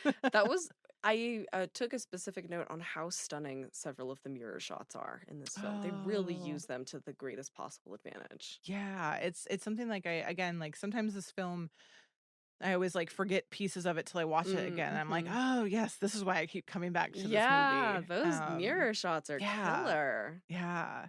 Another really like interesting camera trick that they used along with that with shots like that is the scene where Michelle Pfeiffer is kind of like lying stunned on the floor, and then like Harrison Ford's leaning over her. So the camera seamlessly kind of like cranes down and kind of goes underneath the floor, kind of looking back up at her face, which I said they could have easily matched with like 2 shots probably in post, but the effect was actually created really simply. They just used a glass floor and then later composited the floor in there, so when it kind of goes under, we see the floor, and that's kind of keyed in. But I was like, yeah, they just put thick glass, and we're like, nope, we're just doing this practically on set today. That's really cool. Yeah, I was like, I love that. Yeah. Fun. Practical just will beat everything always, every time. Some other kind of visual tricks and visual cues that we get throughout this that, again, you may or may not have noticed is the idea of kind of subtly moving from light to darkness and then a little bit back to light towards the end. Mostly you'll notice on Claire's wardrobe, she wears a lot of like whites at the beginning and then kind of moves into more grays throughout the film. We talk about this on our Silent Hill episode where her outfit, I think she had ended up having like 57 like shades from white to red by the end. So not that many, but a little bit less in that family. intense. Yeah. And production designer Rick and director Zemeckis also talk about like the hallway and the bathrooms were specifically painted this I think they painted it like a specific blue color, but they even use they use a specific shade of blue to paint the interior of the home. So in the right lighting, it would look darker at times. Ooh, love that. Which I love. That's that. really Like cool. it's not color theory, but kind of color it's theory in that way. adjacent. Yeah. Yeah. So you'll see everything kind of subtly start to get, as they light it differently, it like gets a little bit darker and moodier. That's so satisfying. They work together on picking that blue color out. Love. And then the outside of the house as well. Again, it's like this picturesque East Coast by the lake like house that feels so cozy, and like honestly like 90s, it feels very practical magic. Like I want to live there. But then it is very practical magic, yeah. Right? But then in the end you're like, ew, I do not want to live there. Don't want to go in there. So they talk about this saying, quote, they started to make the shadows long and drop the camera lower angles like we talked about, and the house suddenly is ominous and uninviting. Everything in the movie had to work on 2 layers. Depending on how you look at it, something can be beautiful or instrument of terror, which is one of the great devices in a scary movie. And I love that it can be beautiful or an instrument of terror. Same. Honestly. Delightful. Yes. I can also be that. Depending beautiful or an instrument of terror. Sometimes both. Yeah. Yeah. And they also talk about like one of the challenges of doing this is, and having these themes, having, you know, these color changes, is they did not shoot sequentially, which sometimes we do have that be the case on the films we've talked about. So they kind of had to keep everything straight.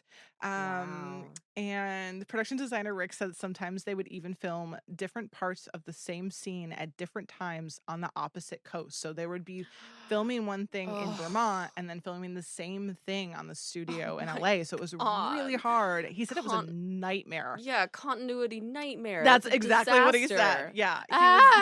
Yeah, so that was like a huge thing. But to resolve this, they said they used the Panavision Kodak digital photography system, and then they had a camera assistant shoot digital stills of the scene. Smart. And so they would download the stills into a computer with the software. They could end up like simulating the actual film stock they used, so they could kind of like the camera crew could then print out the representation of what was shot on one coast, and they could later match it. So that's kind of how they ended up solving that problem, which I'm like, wow, that's so simple. Yet it still seems like super overwhelming, but it's just like sending photos back and forth of like, this is what we're doing, match this over there. Man. Still the concept of having both of these sets and having to coordinate that, I'm like, such a nightmare. Like, I'm like, what does the crew look like? Oh, truly. Do we have 2 script soups like in different places? Oh like, my god, you know what I mean? Oh, like, I'm just not. So confused at how that worked, and intrigued, I should say, how it worked. We had to do something kind of like that on my film, where we had one scene that we started filming right before the snowstorm hit us, and we then had to pick up the other half of that same scene like 3 months later. But we were like in the same location. It was still a similar-ish time of year. The light was still similar. And even with that, we were all freaking out over like the aloe plant on the counter has grown slightly bigger. Yeah, like it's like simple things like that you just really have to make sure you're paying attention to. And I can't imagine. I'm like, are they just like, they couldn't be FaceTiming at that time? Right. They could just FaceTime, call each other, be like, where's the plant? The plant's here. Great. Fantastic. We've got the plant in the right place. Yeah. It's like they didn't have the means to do it in that way, but they just ended up kind of printing it out for each other as visual representation. So genius on their part. And incredible work on that PD team's part. Yes, that's truly. Moving on to special effects. So of course, we have some of the other water scenes that we'll talk about with Madison the dead girl, and it was to nobody's surprise, it is Stan Winston Studio that came along to produce 2 of the puppet versions of the murdered girl's body. However, and I think this is where you can roughly, like, I gave you some references, but just for everyone listening, Stan Winston's website has a huge blog post with all of these, with the interviews. So just go read that. Cool. It's great. It will give you all the information I'm about to talk about, but in better detail than I'm about to talk in it in. So originally, they had done makeup tests on the actress playing Madison, Amber, to see if they could avoid building a puppet for her, like the beautiful Madison corpse. So we get like two Oh, versions got of it. her. Yeah. We get the really grotesque decayed version, then we get her more beautiful Oh, blue wow. makeup. So Mm-hmm. they didn't want to do puppets for the beautiful version. Obviously, it was a lot easier and cheaper to do makeup on her. Mm-hmm. But no matter what they did, the makeup that was there and on her still gave a little bit of life to her face. And so they also Interesting. said like some of these shots being underwater, no matter how much they can make her not move, you know, she's going to kind of flinch and Right. create bubbles I and, was you thinking know, about the air is going to come out of bubbles. her mouth. Yeah. Her pulse, they said, even like the pulse in her veins underwater, you would just see those things. And Whoa. so said there's just that look of life there. And we couldn't have that as a dead girl. So Wow. Yeah. they ended up having to make a puppet for her. And like, Okay. that's something I don't even think about. I was like, oh, well, what if she just didn't breathe? It's like, no, there's still like bubbles that form around your Yeah. nose. And you can't help that. Like it's, Even your yeah, eyelids flutter without you totally. noticing. So It's hard they enough for actors to play dead above water, let yeah, alone and then it was like, below. "You're not an actress, you are a Right. model, hold your Yeah. breath underwater with all of this makeup on, go. You'll be great." God. So they were like, "She still has life in her eyes, we can't fucking do this." So they ended up building a puppet for both. Got it. So we have the 3D model, so that's gonna be the first 2 photos that Uh-huh. I gave you. Again, these are on Stan Winston's Cool. website. So Wow. they utilizes the what they called much improved 3D scan techniques that they had since the project that they had done prior to this. So this kind of allowed Interesting. they're called cyber scans. So this Uh-huh. allowed Stan Winston's artists to create puppet versions of Madison that Wow. were essentially exact replicas of her because of these scans. And Academy Award nominated makeup effects artist. He's a master monster maker and co-founder Mm-hmm. of Legacy Effects, Shane Mahan. Mahan? Oh, that sounds Mahan? really familiar. Yeah. Um, he kind of talks about this and talks about these like kind of leaps in technology back when he worked on Linda Hamilton puppets for Terminator 2. So that's gonna be Oh, the first photo. These got cyber it. scans, he said, were dreadful to Wow. Yeah, use. that's a And they huge difference. and they barely look like the person. He joked that you would look at it and think, well, I see some resemblance, I suppose. Ah! So yeah, they're a little bit clunky. There's not a lot of refined detail, Mhm. especially compared to then what we get with Madison. So That's really yeah, stunningly accurate. Yeah. yeah, it's so I mean, it's so smooth, it's so beautiful. Mhm. It's terrifying to look at without features. It's just this Absolutely. bland gray scan of Yeah. her. Ugh. And so he said although the cyber scanning wasn't perfect, they would still have to do a little bit of resculpting and Mhm. computer like milled foam pieces. They ultimately would get something that they were much more happy with at the end. And so if you look at them on the website like side by side, Cool. you can really see the difference as Sienna's looking at them now. Yeah, it's stark. Yeah. And then we obviously have the decayed Madison that they had to worry a little Mhm. bit less about that. But we'll move on to kind of how they puppeteered her because Yes. we do Oh. get some really fun movements of her underwater, and one would think Mm. maybe they would just go into CG only because that's just easy, they don't have to, but they did use practical effects and I was very delighted. You'll see some of those photos. Sienna, you have them. Again, they're Mhm. on Stan Winston's website, but Mhm. for the underwater shots with Madison, they filmed both of the puppets in a 25-foot deep water tank in the studio. And so Wow. they put her under there. It was a team of 4 of the puppeteers from Stan Winston Studio that put on Man. scuba gear, and they would like go under there and marionette her actually with just fishing lines with the limbs of her puppet. So she has Whoa. these joints underneath her body that honestly just look like joints and bolts and pieces that Yeah. you get from like Home Depot and Lowe's, Oh and my then this God. beautiful cast over her. And Wow. so they were kind of like they said it was difficult enough to puppeteer something on dry land, Yeah. let alone having to do it underwater. I d And so they I said it was a beast I to do. didn't even know that was possible, to be honest. Listen, me Wow. either. There is a video of it on YouTube, so you can see this kind of Man. happening. On top of it, on one of the dives to the Mhm. bottom of the tank, so 25 feet, Shane's eardrum blew out. So they actually went from 4 puppeteers down to 3. Oh my God, And that's so it so was scary. even more of a Ah. hard time that we have kind of their lead guy that's out. Ah. And combined with the fact that Zemeckis is an improvisational Oh no. director. And No. so it made him hard for them to even rehearse these. They could not even rehearse Jesus these movements Christ. that they were already having a hard time doing. Zemeckis. Yes. So No. I have a quote from Shane recalling this saying, quote, Robert Zemeckis is a genius, ... But even more than that, more than most directors, he seems to get his most genius ideas just as he's about to shoot something. So he'd come in on set and say, okay, here's what I want to do. She's going to float up, roll, turn, and then look at the camera. And I was like, that was nothing we had planned for in rehearsal. And so they would just have to, again, fishing wire, just pull her around. He does say, however, that Zemeckis would come up with much better ideas than they originally planned. So they would just figure out a way to do it for him. It's worth it, even if it's impossible. We're working on a Zemeckis film. We'll do this for you. We'll make it happen. Yeah, he said in the end they got all of their shots, and he thinks the work in the movie is very eerie and cool looking, so they're super proud of it. And that film was a great example of the more subtle types of effects that we can do. And I have to agree, there's not a ton of big movement in it, but I do think using these puppets and kind of having these real, I mean, getting things to look real when they're moving in water in with CG just doesn't land. I mean, we could Deep Blue Sea. I mean, we could really go right back to that movie and be like, it did not look as well. It does not work, especially at this time period. Like we just didn't. We don't have the technology. Yeah, so all the more water subtle. Sims. Yeah, all the more subtle, but better for it. Yeah. We're kind of rounding this out. So we have music by, I didn't realize he did this, Alan Silvestri, who we have again talked about a billion times. So many times, yeah. Actually, you specifically, Identity and Death Becomes Her. And am I remembering correctly? Did he also do Arachnophobia, or am I pulling that out of nowhere? I don't think so. Okay, I don't think I have that. So I don't have it in where here. I'm getting that from.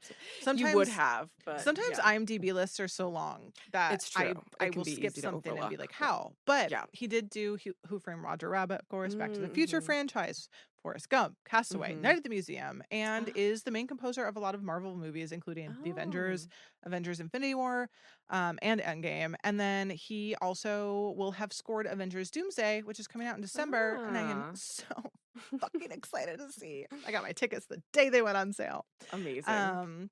Yeah, we love him. Trevor Jones composed Arachnophobia. Thank you, Travis. Trevor Jones. I have no idea why I thought that was Alan Silvestri. Thank you. Wild. Yeah. So What Lies Beneath is the 10th film that he scored for Zemeckis, and it was his kind of reunion since composing Contact. So it'd been 3 years in between since they had worked together. Cute. And Alan said he first heard of the film when Robert called him saying, I'm going to need you to reserve the year 2000 for me. We're going to do 2 movies, and we're going to have this crazy schedule. And of course, he's referring to Castaway. And then he said, we're doing a Hitchcock-style thriller. So those were the things he said. And as a composer, you have to jump at that opportunity. Yeah. And of course, he hears Hitchcock, he hears thriller. So of course, who comes to mind is composer Bernard Herrmann. We've talked about on Psycho episode, and I think we've just casually talked about him. He's come up on a few. Yeah, I'm trying to remember which other ones we've done that were him, but there's been a couple. Yeah. And so one of the things that him and Zemeckis felt Bernard Herrmann had really captured in the way of music was how he allowed the film to still be viewed as entertainment and kind of not something else. So again, kind of talking about even what Harrison Ford was saying, where it's he doesn't choose genre, but more for how he feels about the characters and story. And in both this film and Hitchcock films, there's I think if you're going to compare, there's a fair amount of comedy, but also a fair amount of shock moments. So that was something they kind of paid a lot of attention to. And so they kind of talked about these ideas and the challenges of the music and, how they were going to base it off of Bernard Herrmann and how they would tackle that. And so they really just asked themselves, how would you walk the line in such a way that you would allow what is funny to remain funny and still not lose the folks, the more ongoing, intense the film gets and the aspects of the film gets. So that was a big question that when they were working on this, they always kind of kept at the forefront. And then talking about the music specifically, Alan said, if you pay attention, you can hear these thematic motifs and elements that are developed throughout the body of the score that kind of showcase these different moods that we find Claire in as she's slowly some examples. So when she has an anxiety attack, whether she's pensive or whether she's thoughtful or something feels mysterious, they compose the music to kind of fit those moods if you listen really closely. And then I'm not going to talk too much more about the music because there is a very, very, very lengthy interview with Alan Silvestri about composing the score of What Lies Beneath on Soundtrack and Cinema Score website. So it's cool. msarchive.wordpress.com. Cool. There was like too much for me to pick through. It was so good that I'm like, I can't do this justice, so I will just tell you all to go read that. Direct us to it. Yeah, cool. it's really I love when there's such great conversations that happen with especially composers, as we talk about. But we're rounding out. We're at box office. Coming off of our $100 million budget, would you like to take a crack at what this made? I don't think it made its money back. I don't think it got anywhere near making its money back. I didn't think so either, actually. Oh no, did it? From that reaction, I was guessing it did. Wow. I was gonna I now know this is wrong, but I was gonna say like maybe 60 mil. Sure. That's kind of like what I was like, did this do well? Because I didn't remember like a bunch. Yeah. I saw it I think I rented it when it came out. I definitely didn't see it in theaters. Like I'd heard of it, but it wasn't one that was that like ever felt out. Very prominent. Yeah, it felt like B. Zemeckis. Yeah. I feel like it definitely goes under the radar. That's why I was kind of like also excited to talk about it, because I do find it just fun, and it's a good like background one to put on. It's Harrison Ford and Fifes. Like honestly, it's a vibe. Yes. So it did make its money back. It actually made over its money back in the US alone. So it made $155 million domestically. And then worldwide, it made almost 300 million. So it made 291. Jesus Christ. And it was one of the top 10 films of the year. Wow. And then it was released in March of 2001 on DVD and VHS. And I don't know the stats for that, but to give you a rundown of like some of the other movies that it was up against, obviously Castaway was number 3 that year. Above Castaway, so second place was Gladiator. First was Mission Impossible 2. Oh, okay, yeah, that makes sense. Yeah, fourth was What Women Want. At 340. My favorite. I know, Siena's favorite. Opposite of Forrest Gump.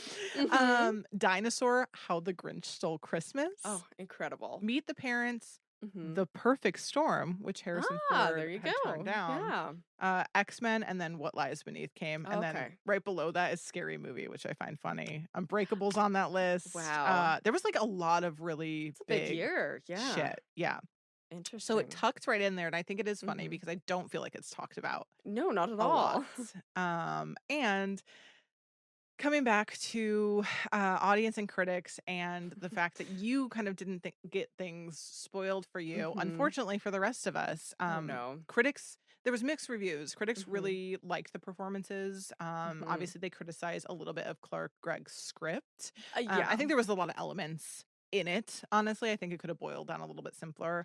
I think like the thing that really stuck out to me from the script is there's a lot of do you know like As You Know Bob dialogue, where it's like one character is telling another character something they already know for no other reason than that the audience doesn't know it. There was like a whole lot of that going on, and it's like for an actor who has never written a script before. You know what I mean? That's about what you'd expect. Yeah.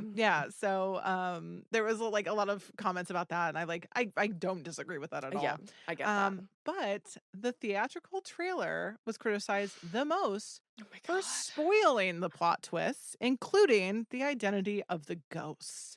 Oh my God. That's why in the hell? Why would you do that? And I like to say this was like an era where we did really good trailers where you wouldn't know what something was. And I was like, why the hell? I don't know if they didn't want people to think Harrison Ford was like they wanted people going in not being like, this isn't a rom-com. This isn't him being great. He is bad. Like, but warning. So much of the fun of it is that you do go in with that set of expectations. And I feel like that's why you cast Harrison Ford. And arguably that's like why he wanted to take the role. Exactly. So again, this is like my opinion, but I'm like, so shame. The taglines you think are bad enough. The trailer was even worse. So go watch that and remember. Oh my God, I'm so mad. Yeah. And there is like, I love the little hints. When the title comes up of What Lies Beneath, I believe Lies comes up first, but it definitely fades out last. So you're kind of teed up to know what to expect, that there are lies going on. So that's the kind of shit we want to see, not exactly. That's trash a nice trailers. That's a nice little hint. Trash. Trash. However, the film was nominated for, kind of like yours, also nominated for Saturn Award for Best Horror Film, Best Director, and Best Actress for The Fifes. Good. She deserves it. She absolutely does. And she was worried. At the 7th Blockbuster Entertainment Awards, both Harrison Ford and Michelle Pfeiffer won for Favorite Actor, Suspense and Favorite Actress, and Suspense. So they did get a little bit of love. And I brought in a Roger Ebert quote as well. Amazing. It got a better review than yours, but not by much. We got 2 out of 4 stars, which 4 stars is like a hard one anyways. But yeah. He kind of points out the point of the trailer as well. That was kind of where a lot of his fault fell. So I have a quote from him saying, I've tried to play fair and not give away any plot elements. That's more than the ads have done. The trailer of this movie thoroughly demolishes the surprises. If you've seen the trailer, you know what the movie is about, and all the suspense of the first hour is superfluous for you, including major character revelations. Don't directors get annoyed when they create suspense and the marketing sabotages it for their efforts? It's like, yeah, that's what we decide. Yes, absolutely. He then ends on, the modern studio approach for trailers is copied from those marketing people who stand in aisles of supermarkets offering you a bite of the sausage on a toothpick. Jesus when you taste Christ. it, you know everything there is to be known about the sausage, except what it would be like to eat all of it. Same with the trailer of What Lies Beneath. I like the approach where you can smell the sausage, but not taste it. You desire it just as much, but the actual experience is still ahead of you. Trailers need to give us the smell and not the taste. That's what we need. Can he stop talking about sausage smells? What the fuck? I'm like, did he write this when he was like hungry before lunch? He's like, oh, I have a deadline and I really want the sausage. He can think of nothing but Chicago dogs. Truly. So very much, I love that we had both brought parallel in bonkers, bizarre Ebert reviews. Yes, and then lastly, it has a 6.6 out of 10 on IMDb, 49 from critics, 58 from audiences, which I feel like is fair, honestly. But I mean, I think it deserves a little bit more from critics. I think like the audience score feels right on the money to me. Oh, I'm like maybe like 65 from audiences, but like I get it. No one talks about this movie, and like I understand. I wonder if this is because I had the experience of not knowing what the twist was, and like that raised it in my estimation.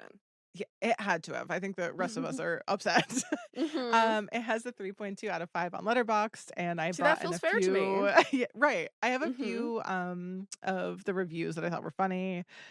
So I have She Knows What He Did Last Summer. I have Inject Any and All Michelle Pfeiffer content into my veins. Agreed. I'm like, Siena wrote that. We have Lesson of the Day, Mind Your Business, and Don't Trust Men. Yep. We have Zemeckis Does Rear Window with Ghost. Should be way more fun than this. Yeah, well, that's fair. I did expect it to be like a little bit. I think the reason I didn't think it was Zemeckis was that I feel like I expect his films to be a little more bonkers. And it was surprisingly like not bonkers for Zemeckis. Yeah. Lastly, we have I Bet Wine Moms Went Crazy Over This back in 2000.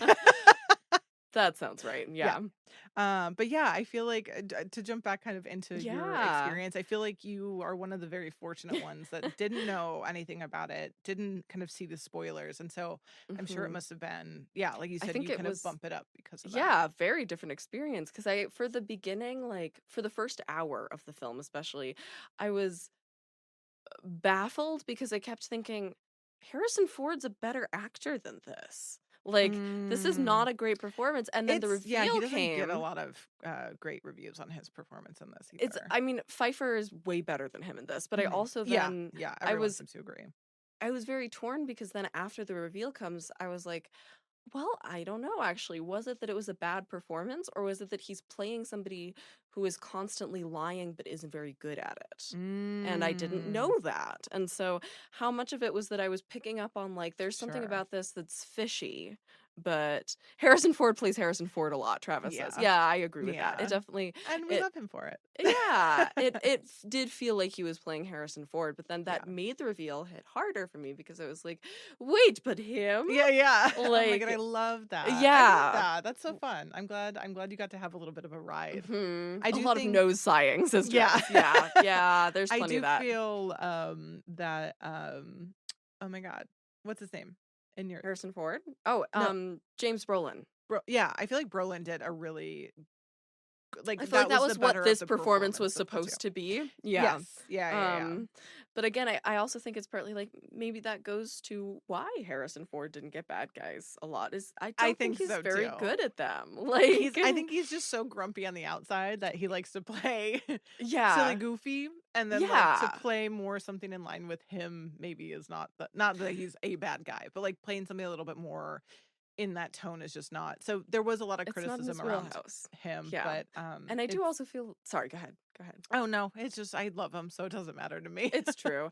I also feel like he's such a Harrison Ford as a person, and yes, he does play Harrison Ford a lot. I think he is somebody who is so like so much of his persona and the way he seems to move through the world is this like degree of chillness. Like he's a Yeah. very the Oh things that we yeah. know about Harrison Ford are, he started out as a carpenter and Mhm. for a long time was like a weed dealer in Hollywood. And like both of those are things where it's like he's just kind of got like a very Big Lebowski energy to I would him. say he never was like meant to be famous, and he just happened He up just to be stumbled there. into it.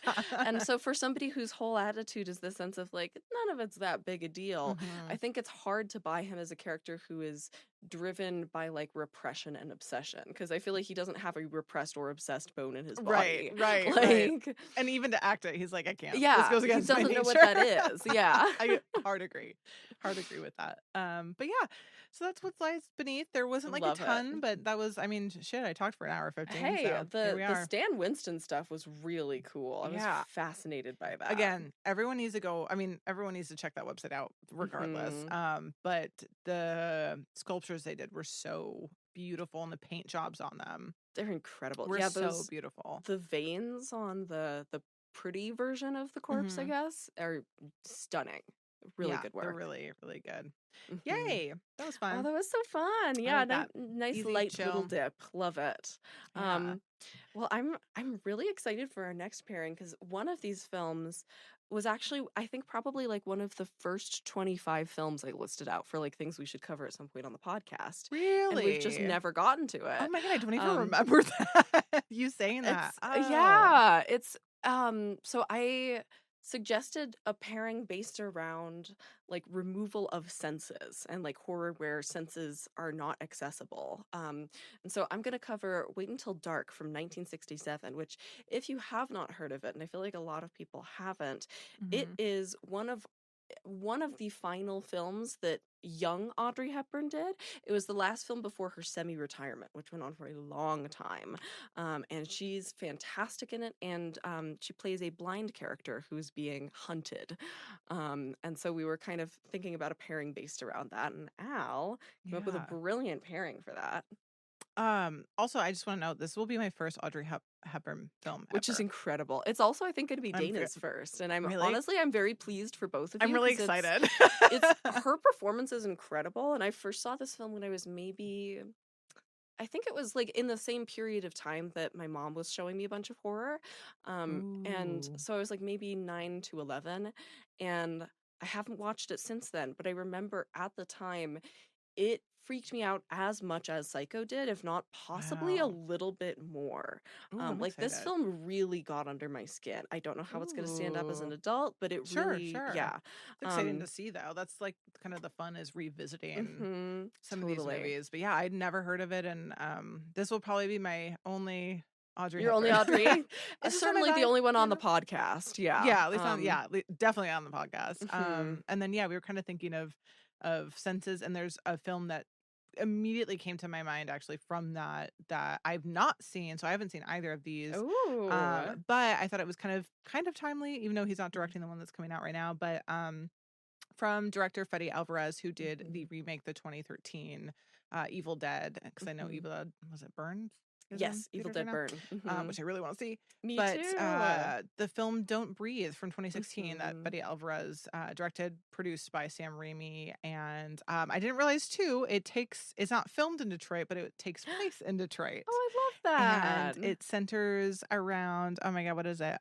Like three teenagers, 20-year-olds. They Mhm. kind of break into this home and are trapped in there and hunted by a man who cannot see.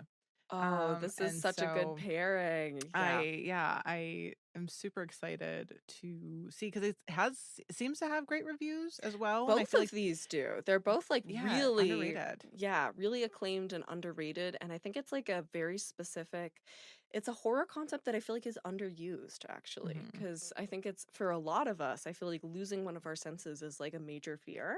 Hmm. Hmm. And horror that really effectively plays off of that. I think we haven't seen all that much. So I'm There was excited. not a lot when I even just like after I suggested that when I just gave a Hmm. scan, there's like the fucking what's her name? Jessica Alba, like The Eye. Like that's Oh the yeah, only other one. that sounds about right. We talked about The Quiet Place too. Hmm. But But yeah, I think I this is a there's not a lot. more appropriate pairing. Like there's more in Yeah, common with these two. I'm interested to see kind of see what they do with the audio. Like what does Hmm. that kind of sound like? What do the scores sound like? Is that a major part of this or is that not a part of this at all? Like I'm kind of Yeah. interested to see because that would be something as someone who loves sound design and Hmm. scores, that would be something I would Absolutely. heavily lean into, but I'm curious how these both balance That's that. the So, two like tee ups that'll give because this is another one that I really hope pod listeners go out and watch before we cover it because it's again I think it's really underrated and like I even though I haven't seen it in such a long time, I want to like stand by me recommending it really highly. mm-hmm. And the things that I remember it really playing with are light and dark. Ooh, love. And it does that in really fascinating, creepy ways. Cool. So, Sick. Yay. Yeah, I'm mhm. excited. These will be Yeah. fun and different. Mhm.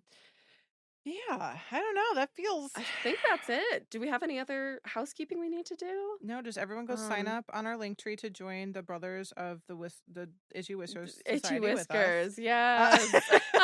Join us. Join us. Join us. Join us. One of us. One of One of us. us. One of us. Oh, we've got to cover Freak sometime soon. Oh my God. Yeah, maybe in Absolutely. October. That's a We should very do October Freaks one. and Freaked because I've really wanted to cover Oh my that. God! Stop. Please, Okay, I'm writing it down. I would I'm love writing it down. nothing more. Please do. I would love nothing more than do those as a That's pairing. really Just funny, because I actually. actually don't like. There's so many things we could put with them, but also like Yeah, not but at that's all. so it's unexpected. Yeah, So fun. it's a twist. Yeah. Love that. I don't think any housekeeping. We just Amazing. appreciate all of your Yeah. support and financial support if you're able to. There is a way Absolutely. to give $3 a month to help us Mhm. keep this going as me and Mhm. Sienna continue to juggle this with jobs and lives So and much stuff. so many other things. Yes. So it takes a lot of our time and we do it because Mhm. we love it and we And love we love you. Yes. Specifically, if you guys didn't love Mhm. it, gotta be honest, as much as me and Sienna Yes. love gabbing, we'd probably just do it over FaceTime. We do it for you. Exactly. Yeah. So if you can, there is in all of our bios, there is that. Or And just it share really this with helps. friends, Yeah. follow, commenting. That is also a Mhm. wonderful way to help support It us does and a get the lot. word out. It really does. Yeah. And And thank you for listening. And thank you to our pod momager, Travis, for dropping his notes on PG-13 and correcting me on super helpful. arachnophobia and agreeing with Harrison Ford mostly playing Harrison Ford. I appreciate the backup. Yeah. Thank you to Theo Schaefer for again the beautiful music we get Mhm. to hear. Yes. As we run this out. Thank you to Sienna for Oh. getting through this week. We both We got did through it. so thank you We so much. did it. We crossed the finish line. We did. We did. Thank you to you, Al, for making this happen. I feel like I could actually, as we're at the end, I'll reveal as a little tidbit to those of you who listen to the very end that this is the first time we've actually recorded our episodes on 2 different days. How dare you show how the sausage was made? Listen, I feel like if Roger they make Ebert it would love this it. far, if they make it this far, they deserve a little. What was he saying? A sniff of the sausage? Disgusting. Yeah. Can you tell me our energy levels changed? Exactly.